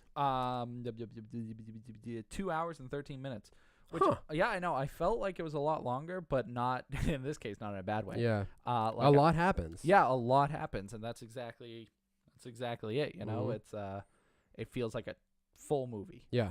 So where do you put it in your ranking of Spider-Man movies? This may be controversial. Second favorite Spider-Man movie. What's your first? Amazing Spider-Man 2. Really? I love that because when I left the theater for this movie, I was impressed and I was very happy with it. And I was like, this was excellent. I did not have the same feeling as I did for Amazing Spider-Man 2, where I left and I was like, oh my God, like that. I left with similar emotions. Yeah, that left me like goosebumps, mouth like gaping open, so excited for the potential of it. Just because of all the things that happened, major deaths, major like just things. And this one was great and it was amazing. But it just that's what I based it off of, was my theater experience at the end. And this one I left like 90%, and Amazing Spider-Man I left 100%. You know, it's like it's very close. So I know it's kind of surprising to say, but and where would you place it? Probably top. Right now I think it's the best Spider-Man movie. Yeah, and I think it fits everything. It just, like I said, I just didn't leave the theater with the same exact reaction. But that's fair. I think it's the best. I haven't, and I love Sam Raimi, and I love those movies. I haven't gone back and watched them, but I just think this one is just like a complete package. Yeah, feels like everything they've been leading up. You know, they tested the waters with Sam Raimi's. They tested the waters with Amazing Spider-Man. They mixed everything everybody liked about it and put it in this nice ball. And it has a lot of newness to it. You know what I mean? It's definitely its own thing. Yeah, it feels modern for sure. Like very, in a sense, futuristic, I guess. Yeah. All right, best Spider-Man you said was Tom Holland. I think he's the best. I think so too. Yeah. Because the first two, Andrew Garfield and Tobey Maguire, both had their like perks. You know, both was like, one was good Peter Parker, the other one was good Spider-Man. This is obviously a mixture of both. I really like Tobey Maguire's Peter Parker. I did too. A lot. Yeah. And I think Garfield's Spider-Man. And I liked things about each. Yeah. But I think Holland is just, I mean, the suit and everything, just the technology we have in the graphics now, it just looks so good. Yep. And I think his voice and his like, he does the quippiness, and also the fact that he's so young is really interesting to me. But how old is the actor that plays him? I think he's 20 now. 20, yeah. But I think he was cast when he was like 18. Oh, really? I think so. Yeah, he's 21 right now. He's 21? Yeah. So, I mean, I don't know how long they've been filming this, but... Yeah, that's funny. So, yeah, I'm excited to see him in all the upcoming Marvel things, because all the upcoming Marvel films, because what's so fun every time they add someone new is seeing them interact with the rest of the cast. Yeah. So I don't know when we'll see him next. The next movie we're getting is Thor, I believe. And then Black Panther. Is it? Or Black Panther and Thor, but... No, it's definitely it's definitely Thor this year, and then Black Panther is February, I believe. Oh, okay. I thought that was coming out this year. And then I think after that, we get Infinity War. Really? That soon? Well, I guess it's been a while since we've seen an Avengers movie. I think so. I forget. I'm sure we could look up the lineup, but I'm too lazy. Same. So I'm stoked about Thor. And yeah, Thor's gonna be awesome. Yeah, and they've already announced 2 sequels for Spider-Man: Homecoming. Really? Yeah, 2 and 3. So they're not sure if they're gonna stick with the same name though. Homecoming 2 and Homecoming 3. Oh, okay. They obviously don't want to spoil or reveal. I wouldn't anything. imagine they would. I know. I don't know though. What are you looking up there? Oh yeah, going into video games. Going to games? Well, once we finish up here. I think we can be done. Yeah. Spider-Man was incredible. Excellent. Amazing. Fantastic. Spectacular. Awesome. I would go see it, and I would see it multiple times. Yeah. I'm actually dying to see it again. Yeah, I would be stoked to see it again, just for all the things I know that's going to happen, and like all the things that's just I can look out for now. All the things. Just everything. Keaton killed it, man. He did. So good. Really did. So good. Great I loved the impact of the shocker thing. Yes. Like, oh my God, when he gets hit against the bus. The force of it. Whew. Oh, dude. He got like mangled in this movie. He really did get beat up like every time he met up with someone. Man. All right, go see Spider-Man. Yes. Spider-Man I Homecoming. think we are done with that, with movies. Yes. And spoilers. We will now enter video games. Video games. Video games. All right, what? Okay, so they announced the Games with Gold. Yes! For what month is it? Oh, dude, ouch. It's got to be Oh, everything hurts. I think it's for July. What month are we in right now? July. So the Games with Gold have been out for 2 weeks at this point. I probably missed some. Yeah, well, because we missed. Well, no, you're almost there. We got to download them tonight. All hey, right. I hope everyone had a good holiday. We didn't record a podcast last week. You didn't tell them? Nah. I thought you were gonna put out a little thing that was Said I was gonna, totally didn't. I'm sorry. Friday was crazy. I worked all day. I went home. We did some things. Went and saw Spider-Man. That's right. This is my first day off in 3 weeks, I think. Dude, I'm proud of you. Yeah, I've been working hard. Working hard. Oh, hardly working. Both. Speaking of work, I had a job interview today. I won't say what for until further notice, but I used the podcast to my advantage. The podcast is great because if I never have something to talk about with people, I could say, hey, I do a podcast. You ever heard of podcasts? Yeah. And a lot of times people are like, oh. Yeah, it's a very interesting trait. It's kind of like saying you were in a band in the early 2000s. Why can't you be in a band? You still can be, but people just expect you're in a band at this point. Because everybody has a band. Oh, so you're saying you were in a band before being in a band was cool? Just when less people were in bands. Okay. But like, podcasting is like definitely on the rise, and it's bigger now. Yes. Like way bigger than it was. And there's, I'm not saying it's not oversaturated because it is. Yes. I mean, that's with any kind of media. Sure. But I still feel like it's a thing that not everyone has jumped into. Right. Yeah. Because people like. They are always impressed or like excited to see. It's like, oh, you do a podcast. Yeah, exactly. You get that like, oh. Yeah. Oh, that's a thing, yeah? Yep. Oh, especially with the ladies. Hey, girl. But then they always see you and they're like, oh, you're not the hot one. So I'm like, all right. I'm not the hot one? I'm not the hot one. I'm not the hot one. You're the hot one comparatively. I'm taken. That's true. Dude, when's the last time you weighed yourself? We should talk in food about food. I mean, that's something we could do. And all right, anyways, what so video games with gold games for with July. gold that have been out for 2 weeks already. So I think I put these in the right order. So games with gold. Yeah. Xbox One. Yep. Grow Up. I don't know what that is. It is a Ubisoft like indie game where you play as this robot and your goal is to build. Well, I guess a bear. Not build. No. A bear. No. Okay. You have to climb and create flower towers all the way to the moon. It's really good. I like it a lot. Sounds like a weird version of Katamari. In a sense, yes. But you get like jetpacks and stuff, and your goal is just get as high as possible. So that sounds fun. It's cool. You like go and collect animals and different specimens, and eventually climb up to the moon. So it's a really cool game. I like it. And the other one is a game called Runbow, which I've never played. I have it, I think, on my Wii U. And I honestly don't know too much about it. It looks like a 4-player side-scrolling platformer. Okay. I don't know if you race. I don't know if it's a puzzle game. I'm not. I like side-scrollers and platformers. Yeah, that's. I'll put up pictures and stuff here so you guys can get a better idea. I don't know too much, but I've heard great things about it. And yeah, that's that. Sweet. That's the other Xbox One. And now we are in 360. Kane and Lynch Dog Days. Yeah, this is the second Kane and Lynch game. I've played that game. Dog Days or the first one? I think you played the first one. I remember watching you play, and you were like in like Afghanistan or whatever, and it was a really hard part with tanks. Yes, that sucked. Yeah, because I remember going through it. So watching you do it, I was like, that was awful. That's like a boss battle sort of situation. Okay, so Dog Days is second game. And I played this one too. It's really good. Yeah. Totally fixes all the issues about the first one. Great third-person combat.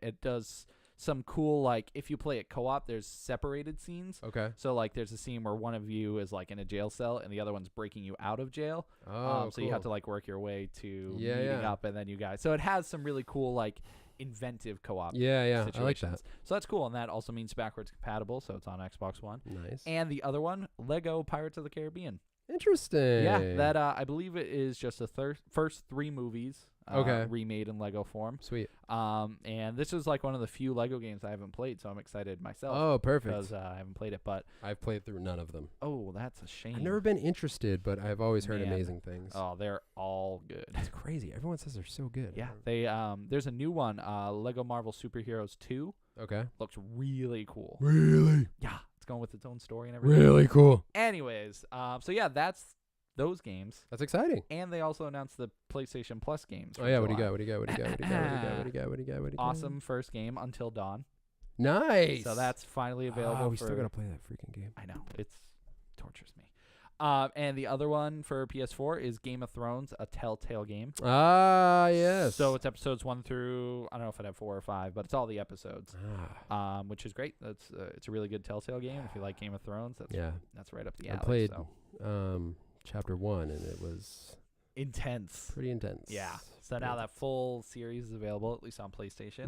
Mm-hmm. And then for PS3, one of the weirdest PS3 games I've ever played, Tokyo Jungle. What's that? Oh my god! So it's it's based in a futuristic world or post-apocalyptic future world where animals escape from a zoo and like all the humans are gone, and so the animals rule the Tokyo jungle basically. So you're in an urban city, and you play as different animals trying to kill and like take the lands from other animals. All right, and the next game is Darkstalkers Resurrection, which is a PS3 Darkstalkers fighting game. I love Darkstalkers. Yeah, I never played it, so I don't know. I love Darkstalkers. You never played Darkstalkers? I played like the PS1. I think it was Darkstalkers versus X-Men. Maybe was that one? Dude, probably. It's Street Fighter with monsters. Basically. Yeah, it's cool. I don't know. I never really played it. So good. I used to play it at Fun World all the time. Oh, that's I had awesome. a massive cabinet, and I would play it all the time. That's so cool. So great. Yeah, so that's that game. And next, so those two were on PS3. So the next two are PS Vita and PS4 cross-buy. Okay. One's called Element. I think it's Element 4L or Element 4 exclamation point. I can't tell. Okay. All right. I know nothing about this game. Sounds good. Yeah, it's Elemental 4. And and the last game is Don't Die, Mr. Robot. Okay. Also know nothing about this game. Okay. But it sounds fun. It does sound fun. You don't want Mr. Robot to die. You don't. It's a simple concept. Yeah, I love it. And really that's like it. all the free games we're getting this month. That's a good amount of free games. That is. I mean, free with a purchase of every meal. Right. Enjoy your free-ish games. Yeah, free-ish. And I believe that is it in games. I have been playing a lot of Crash. Ooh. But I'm going to save that for next week because I've only played the first game. Foreshadowing. Because there's 3 games, and I want to have my full opinion on all 3. So maybe next week we get some Crash. Yes. All right. I do want to say, though, the first game looks awesome, plays awesome, hard as nails.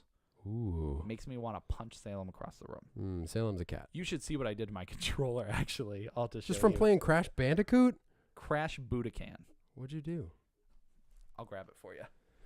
So this is the remake, Yes. the re-release, what did you do to it? So you can just look. Did you squeeze and twist? I did squeeze and twist, and I also slammed it. Oh my gosh. Controller dude. still works completely fine. All the buttons are great. You can tell there's like little scuffs, I believe, over here on the side. Yeah, too. it's a little broked. Just a little bit. What level was I doing? So I'll just talk about it quickly. There is, you collect the gems in the game. Yeah. And there are 6 colored gems that you have to get. Sure. And if the only way to get them is to beat the level without dying and also getting every box. And so Okay. there's this one level, I can't remember the name of it. It's like... Is it ice? No, it's not ice. Oh. It's like castle walls or something stupid where you have to climb up this castle wall. But it's just incredibly frustrating. I did it. I eventually got it, but it's like it's so difficult to get all the boxes and not die. Yeah. Because if it's just not die, it's easy. Skip the boxes. You don't have to worry about it. But Right. the fact that you have to get them all makes it frustrating. But I did eventually do it at the cost of this poor controller. But you did it. I did do it. Proud of you. Thanks. But like I said, next time I'll talk about it more because it's really good. I just want to play all the games so I can have a full review, I guess. Yeah. That makes sense. Yeah. I like that. Do you want to go into anything else? Let's go to food real quick. All right. Delicious. Okay. Mm-hmm. Why did I want to go into food? We were talking about weight loss earlier. Oh yeah. I just like talking about it. Yeah. Have you weighed yourself lately? I haven't lately. Do you have a goal anymore?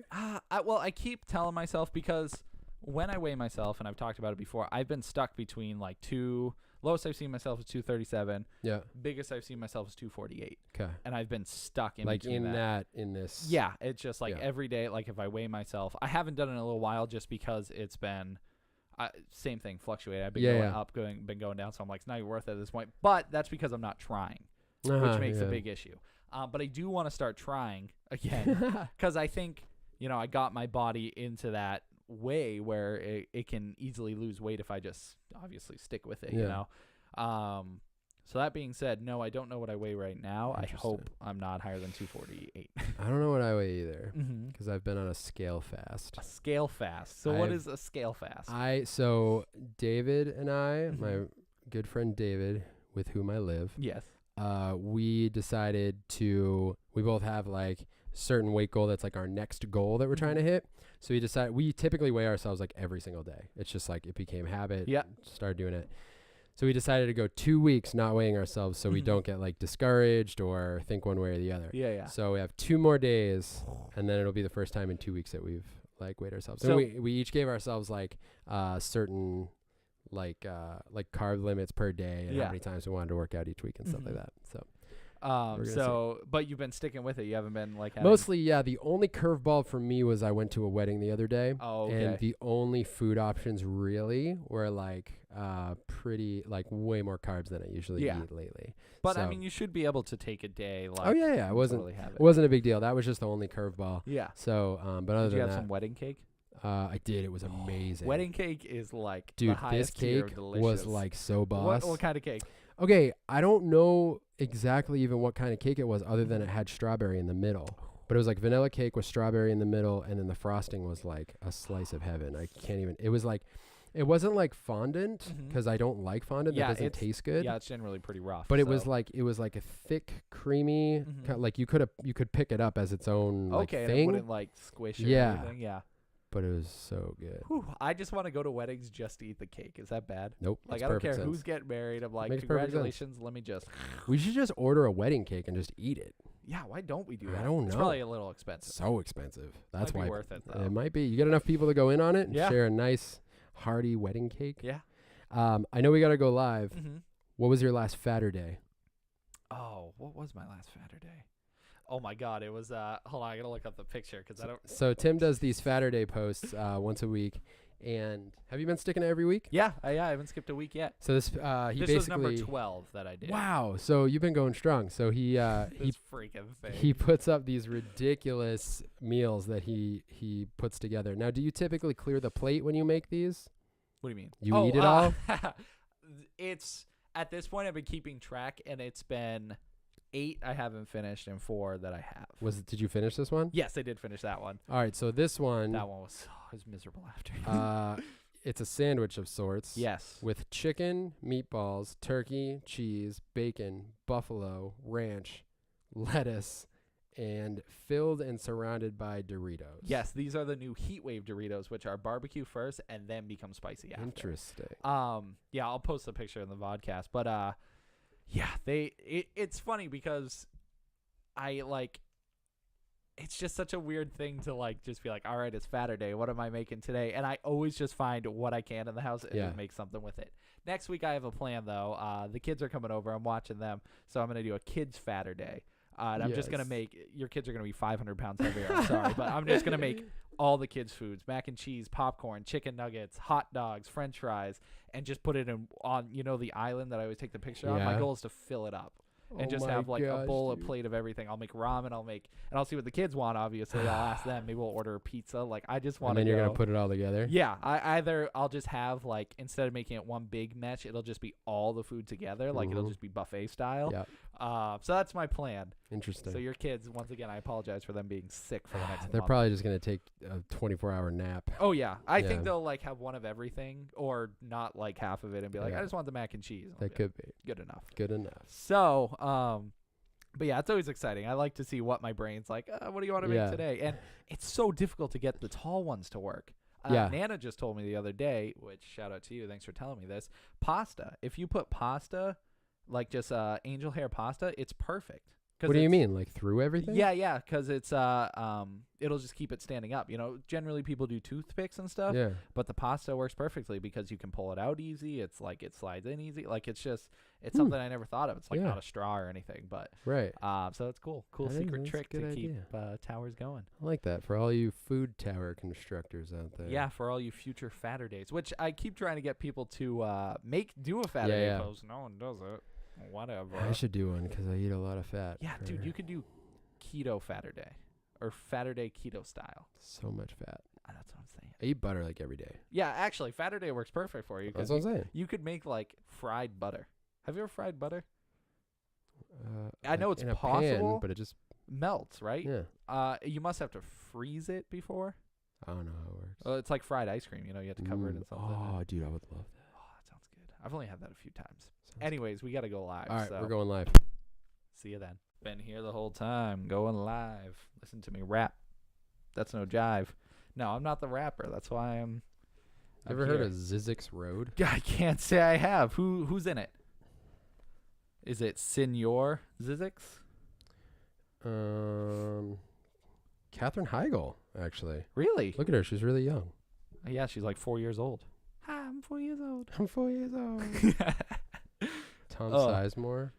Who's Tom? $30. For what? They grossed $30 with this movie. Well, okay, so they made enough money on the budget, Yeah, and then just $30 more. I guess positive is positive, right? Yeah, I guess. That's madness, though. $30? What's the name of it again? Zizix Road. I'm gonna see what it has on IMDb Bizzle. Zizix. ZYZZYX. You are spelling that way too early, my friend. ZYZZYX. ZYZZYX. All right, I'm gonna pull up the live video. What's up, guys? We are 4.2. Hi. on episode number 58. 58 of the Keep Up podcast. Yeah, sorry we haven't gone live in a couple weeks. Honestly, we just don't have material. We suck. It's something like that. But I do have material. You got material today. But I gotta ask you first. Okay. Spider-Man: Homecoming. Yeah. Scale of 1 to 10. 1 to 10? 1 to 10. That's what we talked about in this podcast. So I thought we'd start off with a heated debate over what your verdict on the Homecoming of Spider-Man are. We're gonna debate heatedly. Honestly, dude, it's kind of like a 10 to me. Really? I think. Now, how many movies have you given a 10 in your I lifetime? don't know. See, I want to say 9 just for that reason. Right, because like 10, I think there can only be one 10. I don't just give out 10s. Yeah, you don't want to be that kind of guy I'm who's not like, that kind of guy. girl, you're a 10, and then you're like, oh, Girl. wait a minute. You know what I'm saying? Yeah. You know what I'm saying? No, I don't know what you're saying. I don't know, man. It's real good though. Mm-hmm. I guess I'm trying to think of flaws because that's how you have to do it, right? Like Yeah. if you're gonna rate something 1 to 10, Right, you start at 10, and you're like, okay, why would What's I bring wrong it with down? it? Yep. I know. No, I'm with you. There is not, at least in my mind, many flaws to the movie. It's just so hard for you to think that you just freeze. I feel like it's a 10. That's fine. You can totally give it a 10. This is now they're not gonna listen to the podcast Why? because they're gonna know what we think of it. No, they want to hear the entire conversation of Maybe. what we thought was so amazing about Yeah. it. No, that's true. Mm-hmm. What do you give it? 9.5. What's the 0.5? Because, like I said earlier, there can only be one 10. What's your 110? The Dark Knight. Dark Knight. Duh. That doesn't make any sense. It can't only be 110. Yeah? No. Of course. It makes plenty of sense. No. Why can there only be one? Because the movie 10 is perfect, right? So no. Hang on. Yeah. On. So if you see another movie in the future that you give a 10 to, Dark Knight drops down. what? The movie is what it is. If it's a 10 to you, then it And I stays bet a you 10. $10 in the history of podcasting we've had, I've probably given movies 10. You probably have. I'm Did you give Prometheus like a 10? Prometheus is amazing. You love that I movie. love that movie. Yeah, I don't know. At least right now, my brain's like, Tim, there could only be one 10 because 10's perfect. But so what's the? So it's Spider-Man's only a 9.5 because you already have a 10. Yeah. And I also think Amazing Spider-Man 2 is better. So it can't be higher than Oof. Amazing Spider-Man 2. You do think that, don't you? So You know, that's the highest I can give it without breaking my own rules. Right. Because Amazing I mean, Spider-Man I 2 guess. has to be at, what is it, 9.6 at this point? But that's just like semantics. That's stupid. There's no yeah, at reason that point. to even do that. Brandon says, Tim! Hi! Ooh, that is aggressive, Brandon. What? I don't know if you want to read it. Might hurt your feelings. No, I'll take it. All right. What do you say? Wow. I'm just saying. You know what? No. Can we kick him out He of live? is throwing some He doesn't like shade. He doesn't like The Dark Knight. Brandon, you don't like The Dark Knight? He is a fool. So if we can kick him out of live, I would be so happy. I'm not going to do it. Because he doesn't deserve to be Hold around up, wait. here. Yeah. He said with love, so it's fine. Wait, he sent the message with love or he hates it with love? Then he said no. No. It's bad. He's bad. Can Can we, like, report him? I think... Everyone who's watching, just report Brandon right there. He's not a fan. Well, that's all right. You know, you're allowed to have an opinion. Yeah. Occasionally it's wrong. He's very wrong in this case. It's messed up, dude. But after that, you're fine. Shouldn't talk about our audience like that. Well, Brandon's weird. That's messed up.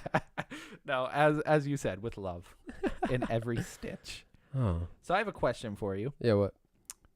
What do you think, to be the pro or the master at something, let's say music, if you want to be like an all-knowledgeable music guru. Just in general? Just in general. What do you think are the 3 things you need to have listened to have heard, to have seen, to be at that level? I don't think it works like that. I think it does. I don't think you just hear something and you're like, well, I rule it all. I know all of it. Okay, so the format of this question initially was video games. For me Okay. to consider myself a gamer, I think you need to do 3 specific things. Which are? You have to... I was hesitant on this. You either have to... I know, because it's weird. Well, I don't know where to put it. You either have to beat the first level of Super Mario Brothers or beat all of Super Mario Brothers. I know, it's stupid. So one or the other? that's the thing. I don't know which one I want. I guess the first level of Super Mario Brothers. Why? Just to have experienced it? Yeah, just because it's something that's so part of the history. So, okay, so the question is to be considered like part of that community almost. In a sense, yeah. Okay. And then I guess you could consider a higher level. These are like initiations. Yeah, something Okay. you have to do. So my 3 for gaming at least, I'll stick with beat the first level of Mario. Okay. Play Doom, the original The original Doom? Okay. And I'm not sure what the third one could be. You didn't even... Why don't you have this better constructed? Because I was staying up last night listing it out, and I'm like, well, because then my brain goes to like maybe beat the first boss in Dark Souls. All right, That's more of a modern take. Yeah, I know that's all so right. far, and nobody has done I mean, it. So I it's feel like what are the classic? I don't know, man. That's hard. So Tim's saying there are 3 criteria to being considered a gamer. it could be 5, it could be 20. I just wanted to do So there's 3. no structure to this whatsoever. I'm just saying, like, if I consider myself a gamer, what have I done in my life that I'm like, this solidifies my place as a gamer? Right. So, like, getting all 180, I think it's 180 stars in Mario, Super Mario 64. Mm-hmm. That's you're a gamer if you can do that. But then, because I was playing Crash Bandicoot, the new Insane trilogy, and I'm like, okay, maybe this should be part of the list. If you could beat the first Crash, you're in. So that's hard because you could also gauge something like that by how often someone does something. Yeah, I mean, because you could also say, beat me in Wii Sports. Or you're not a gamer. Exactly. Like, you're kicked out. Yeah, the dogs are upset about that. They're so angry. So what do you think Commitment. David says commitment. Commitment? What? That's what makes you a gamer. Oh, okay, being committed to it. I thought it was Yeah. like on a relationship level. It's He's like, just yelling at you. Commitment! Commitment, Tim! Of course. Yes, being able to persevere through many things Yeah. as a gamer is one of the huge It's a big part of points. it. Yeah. So for you, let's say music. What do you think? So what? To be a musician? No.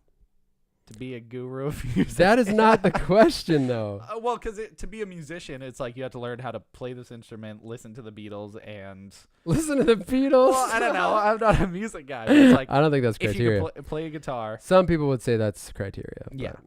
but No, I mean, to be a musician is a simpler thing. You just Which need, is? You just need to learn an instrument.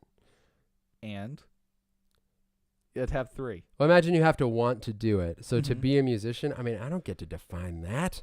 You But do. I feel like you need to know how to either know how to or be in the process of learning how to play something. Mm-hmm. Could also be vocals. Mm-hmm. And I would say ability or desire to write music. Okay. And I would say commitment! Ah! You shocked me there. Or, I don't know. That's a pretty good one. Mm-hmm. David threw out a good one. Brandon said G, D, E minor, C. That also makes you a musician. I guess so. Yeah, I feel like desire to play.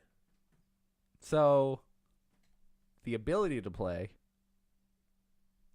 the want to play, Desire, Tim. whatever. I tried to make it simple because some people And, can't spell and, desire. Maybe that's I maybe can't that's spell like desire, so I maybe made it the easier. the desire to play is wrapped up in the ability to play. But there's something there about like commitment or desire Mhm. to do it or Yeah. like, you know what I mean? Yeah. You know what I mean? So, what are the 3? I don't know. Terrible. I'm not terrible. You started this. All right, to be a person who likes music, what are 3 albums or songs you have to listen to? I don't think it doesn't work like that. You don't think there are 3 albums? No, that- because like I bet there's a bunch of like classic stuff that people would say that I've Mhm. probably not heard. Well, you could do one, not from each genre, but one that like is all genres. I don't know that it exists. It does. Like I would called say Sonic everyone Adventure. should listen to The album. Sonic Adventure. That is the epitome of Sonic music.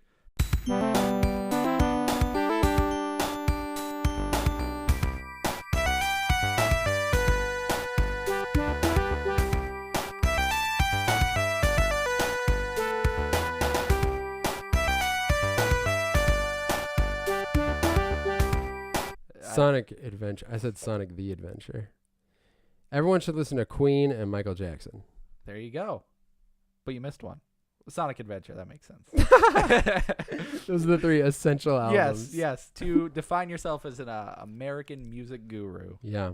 you have to listen to Sonic Adventure, I don't know if that's Queen, and Michael Jackson. How about movies? I was going to ask you that. The 3 definitive films to define you as a movie king. I don't think you're looking at this right. Easy. Star Wars, Lord of the Rings. Well, okay, specifically Star Wars. Ooh, which one should they see? Because they can't watch the whole series. I mean, they could, but you have to watch 3 movies. Yeah, it's 3 movies. I don't know which Star Wars. Maybe episode 5. It'll be confusing to jump right into it, but yeah, I'm going to stick with that. Star Wars episode 5. Okay. The 3rd Lord of the Rings movie.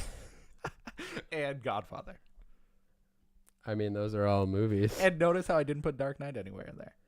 Well, yeah, because you can't just say these are the movies you have to watch in order to know movies. Right. I just like keeping you on your toes. What like would that. your movies be? I don't know. And viewers, list some movies. They don't care. Wow. I think you care. I put more faith in you guys. I don't. The question is broken. It's a fine question. It's not because you're. So, no, because you're just saying like what movies should people have seen, like to say that they're a fan of movies. Yeah. But you keep saying that it makes you like a guru. A guru. Well, because there's a fine line between a fan of movies and a movie. No, there's not. What? It's like a huge gap. There. Because like you're talking about someone who like a guru is A someone who movie like aficionado. Someone who's like, oh, that's I someone know who like movies. exactly. Yeah. That's not someone who's seen 3 movies. Well, I think there are 3 movies to separate you from those people who are like, oh, I've seen 13 going on 30 and I know all movies. and 13 Ghosts Yeah. So and you, Friday the 13th. see, I strictly watch movies with. oh, did you get it? Oh, it wasn't there.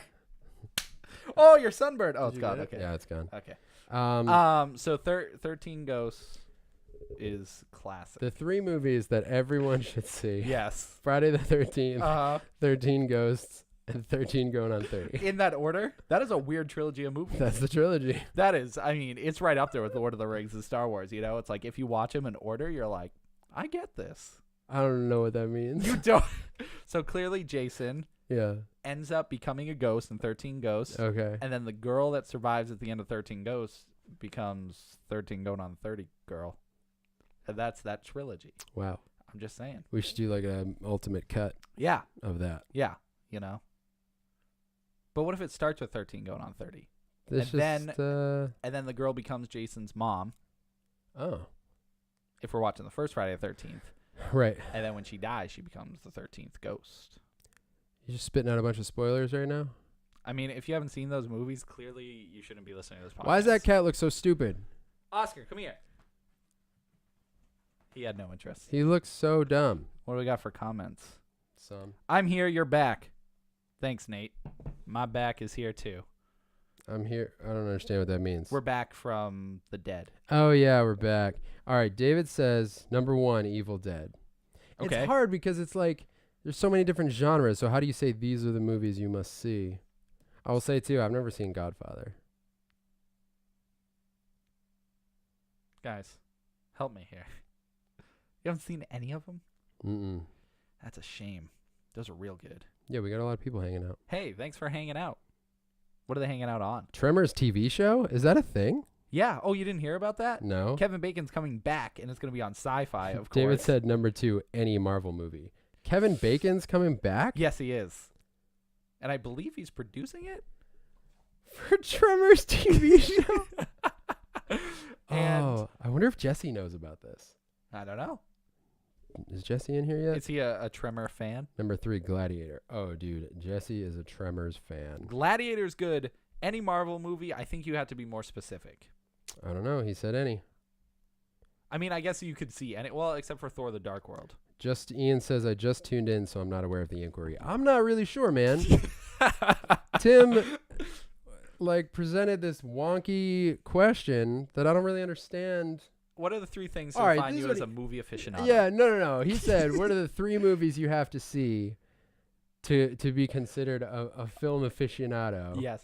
And Or a movie guru. A movie guru is how he originally put it. Yes. I don't think there's 3 movies. I think Maybe you're saying, what 3 movies has every, like, film aficionado seen?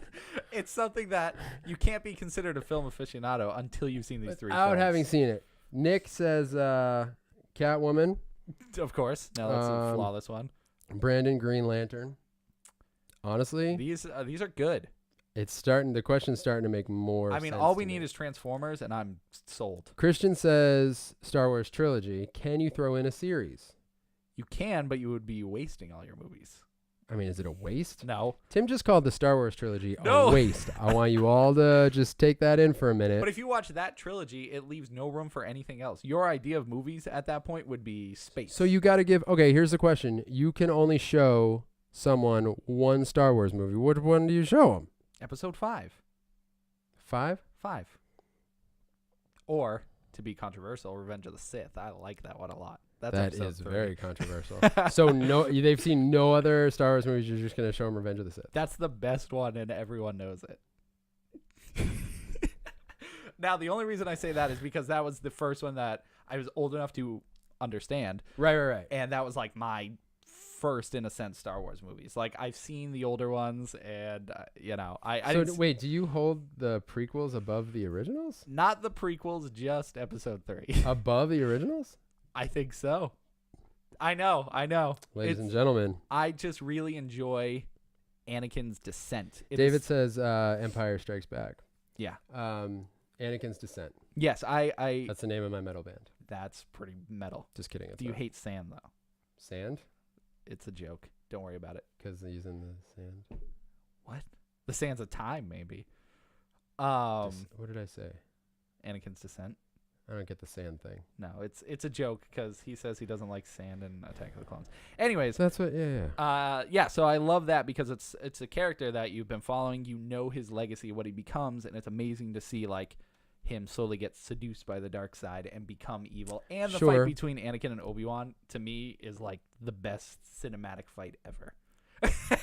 That's a bit much. Once again, that's all nostalgia talking. I'm letting it take the Tim train. Nate says Casablanca, which I think is the best of the Star Wars trilogy. Yeah, it fits in between 13 going on 30 and 13 Ghost. See, it's right there. I agree. Yeah. Christian Cass says A New Hope. It's very contained. That's kind of what I'm saying.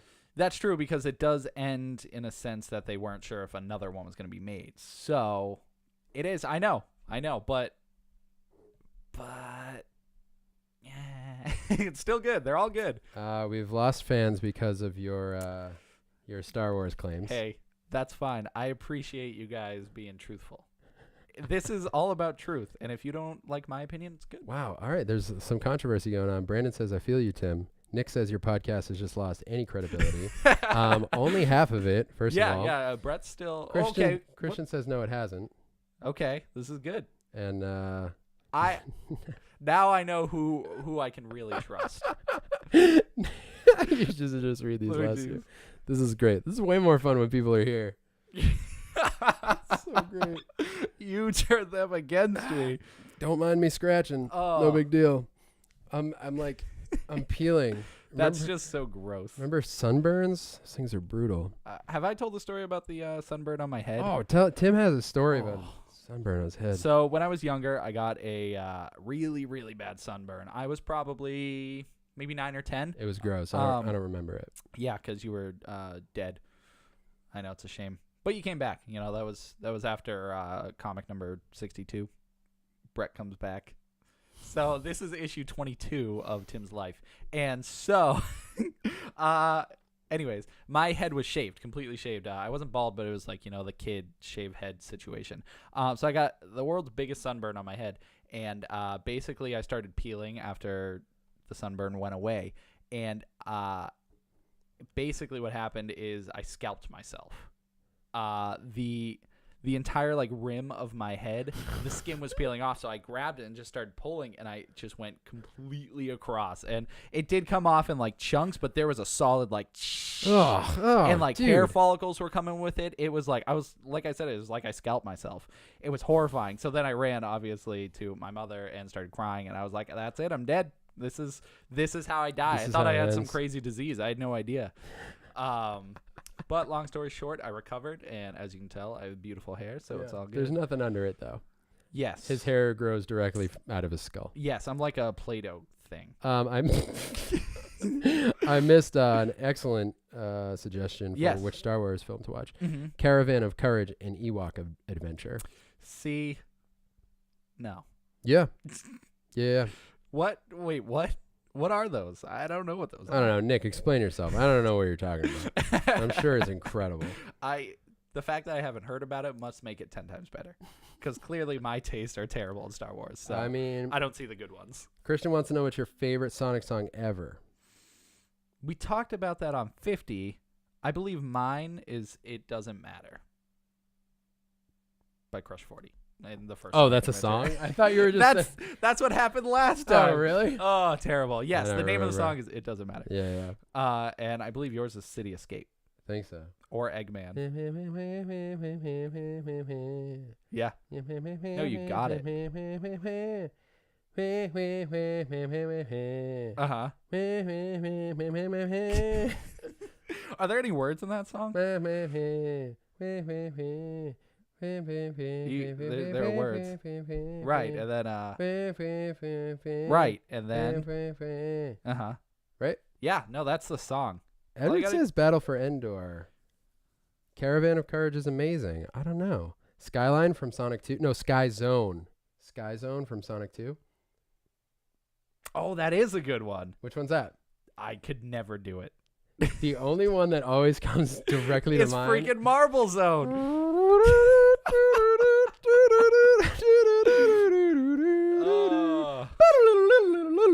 We're just rehashing the 50th podcast at this It's so point. good. Sky Chase Zone. Nick! I can't read all your stuff! Pick one! You're getting so mad. Sorry. Skyline, Sky Zone, Sky Chase Zone. Yeah, I mean, they're all Whatever, classic dude. Sonic songs. No, they're not. Casino Night Zone. Ah, that's a good one. Which one, though? That's Marble Zone. This podcast is too long for its own good. How's the casino one go? What's the one that goes dun, dun, dun,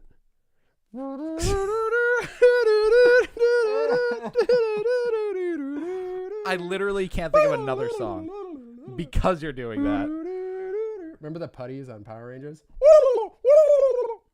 That's so bad. I want to make a beat out of that. Yeah. Nick, let's sample that beat. All right, ready? No, stop. Okay. That's why I'm not The a DVD rapper. set for Caravan and Battle is now over $80. Edward. It came out on DVD? I guess. I don't know. I still don't even know what it is. These are people who know things about Star Wars. Do you think it's a Lego movie? Oh, Sonic mixtape? Yo. Oh, I'm into that. you're into that. Please. No one wants to hear this anymore. They've done the Marvel Zone. I've played a bunch of Sonic 06 lately. What's Sonic 06? Hands down the worst Sonic game ever made in the history of forever. What did it come out on? PS3, Xbox 360, and Why is it so bad? oh my god, they rushed that game. You need to just like look up YouTube videos on it because I can't explain to you how awful it is. But I've had a weird, sick interest in playing it again. Like, I just want to play it. I want to put myself through it. It's just like terrible loading screens. Boss fights are incredibly unfair, super difficult. Physics are broken. Like, you fly around all over the place. It's just so broken, I so mean, bad. it sounds great. But like I said, I'm sick and I want to put myself through that pain. But I don't understand why. I don't know. I really don't. It's just like, you know how you get that urge to go do something? Yeah, I suppose. So that's my current urge. Metal Sonic Overdrive. What about it? Is that a song? I don't know that one. What? You don't know it? I don't. Edward I know it. says it's the best Sonic game. Is that the one he told us about on the during the interview? We still didn't watch Unsigned. Dude, I'm sorry. Shame. The dog just sighed in shame. Because Brody's seen it 10 times. Keeps telling us, man, you got to see that movie. We're going to watch it, man. Maybe tonight. Maybe that's what I'm watching tonight. All right. I'm the worst. It's okay. It's hard to just fit in everything in life. Our camera's going to shut off soon. Yeah, that's good. Yeah. Yeah. Brett's he's gone. We lost him. Mystic Cave Zone? Which one's that? Is that the one that's like... This guy's killing me.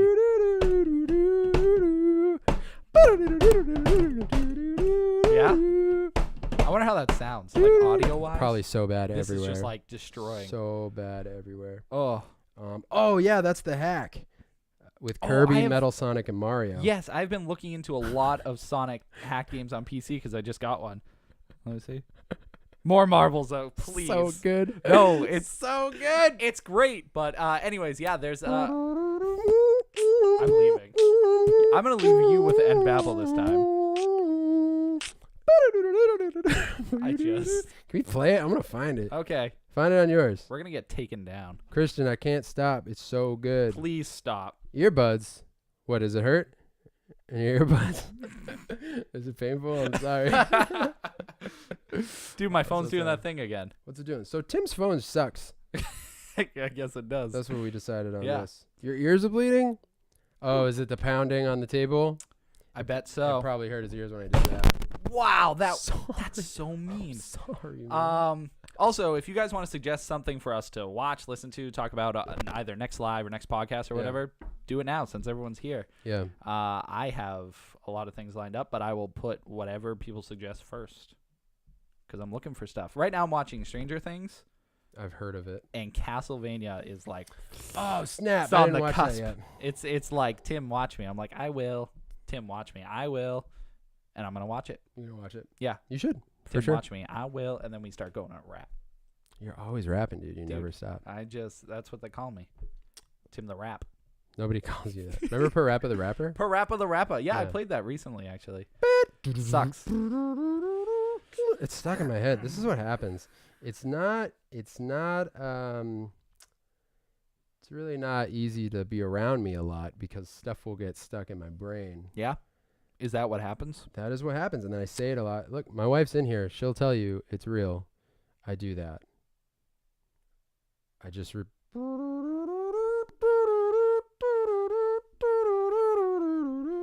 don't have anything to kill myself with, unfortunately. But what about that new Wendy's queso bacon? Yo, burger? Wendy's has queso now, and I just saw a picture on Facebook, and it was like, yo, we got queso now. And I was like, what? And it was like, yeah, for real. Well, they're obviously going against Burger King and all their What madness. Yeah. Well, Oh. I did a thing to Nice. shut it down. You broke live. How do I?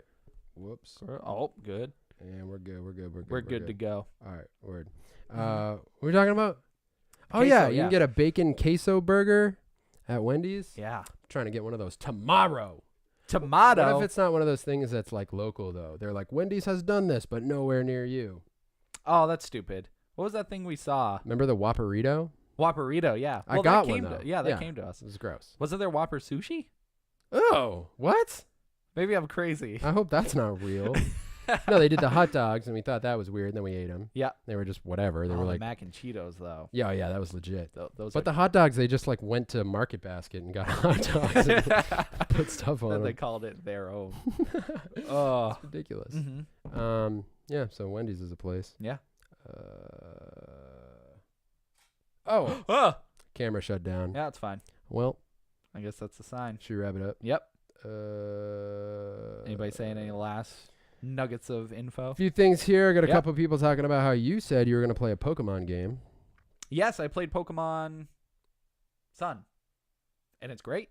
I'm only like a few hours into it, but as far as my only exposure to Pokemon games has been, I played Blue, Gold, and then really fell off after that.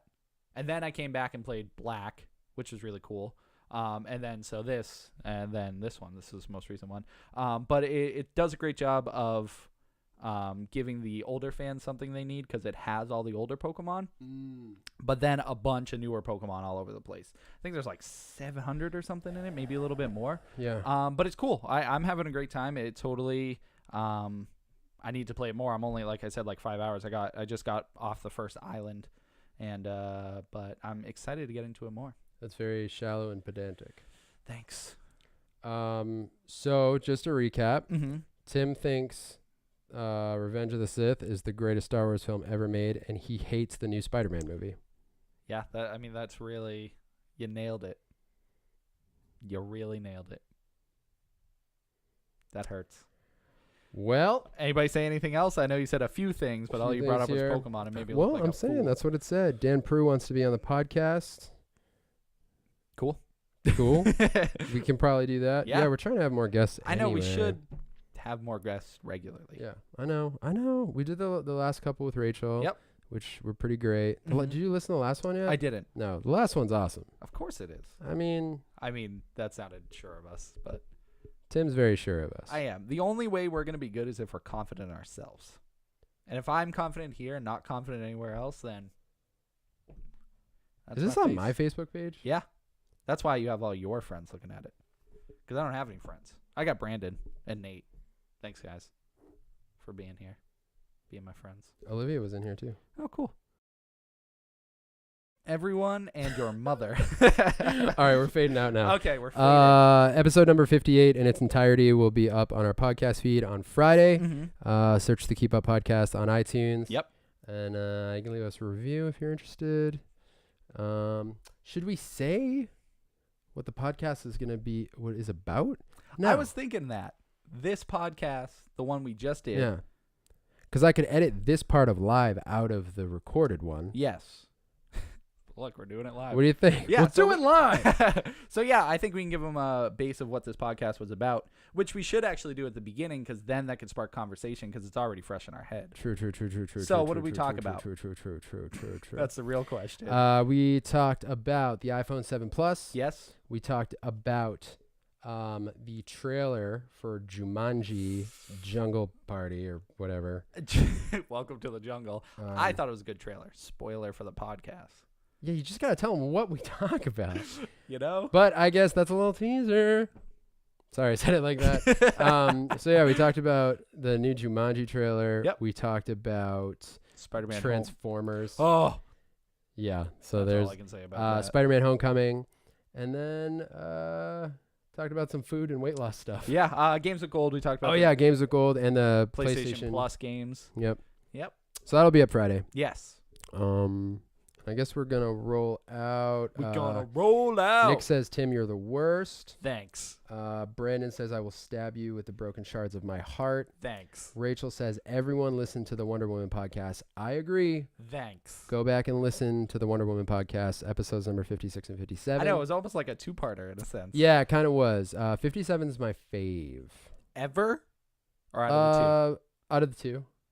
57. 56 is good too. You were beating yourself I had a up over it, thing though. with 56 where I wasn't stoked about it, but we got good feedback. So thank you. Good feedback makes me feel good. Yeah, any review, anybody, even How's right that here, for just an say, obvious thing. well, I mean, they want to kill me, but that's fine, you know? If Well, it's based on partially true information. Yeah, partially. It's only partial. Yeah, only half of that sentence Brett said about Spider-Man and Star Wars is true. But which half? You decide. I already decided. All right. Thank you guys for hanging out. That makes this whole thing way Yeah, better. seriously, it makes it 10 times better. Because if it's just me and Brett, it's awkward. It is. We don't even like each other. Yeah, we are forced here every day. Brett takes a bus here because he doesn't just want the car near here. Are you doing End Babel? I mean, I always do it, but when I'm not doing it, it just happens, you know? So you fall into the blade of responsibility and you just slide down like, oh, baby, this is the ride of a lifetime. But then you're like, geez, I'm too big. I can't fit. And they're like, that's okay. Here's a booster seat. And there you are. You're too big, but still big enough. So if you're this tall to ride the ride, now you're this tall. So remember, folks, if your feet aren't tall enough, don't ride the ride. Ride the bus. Please stop it, Brett.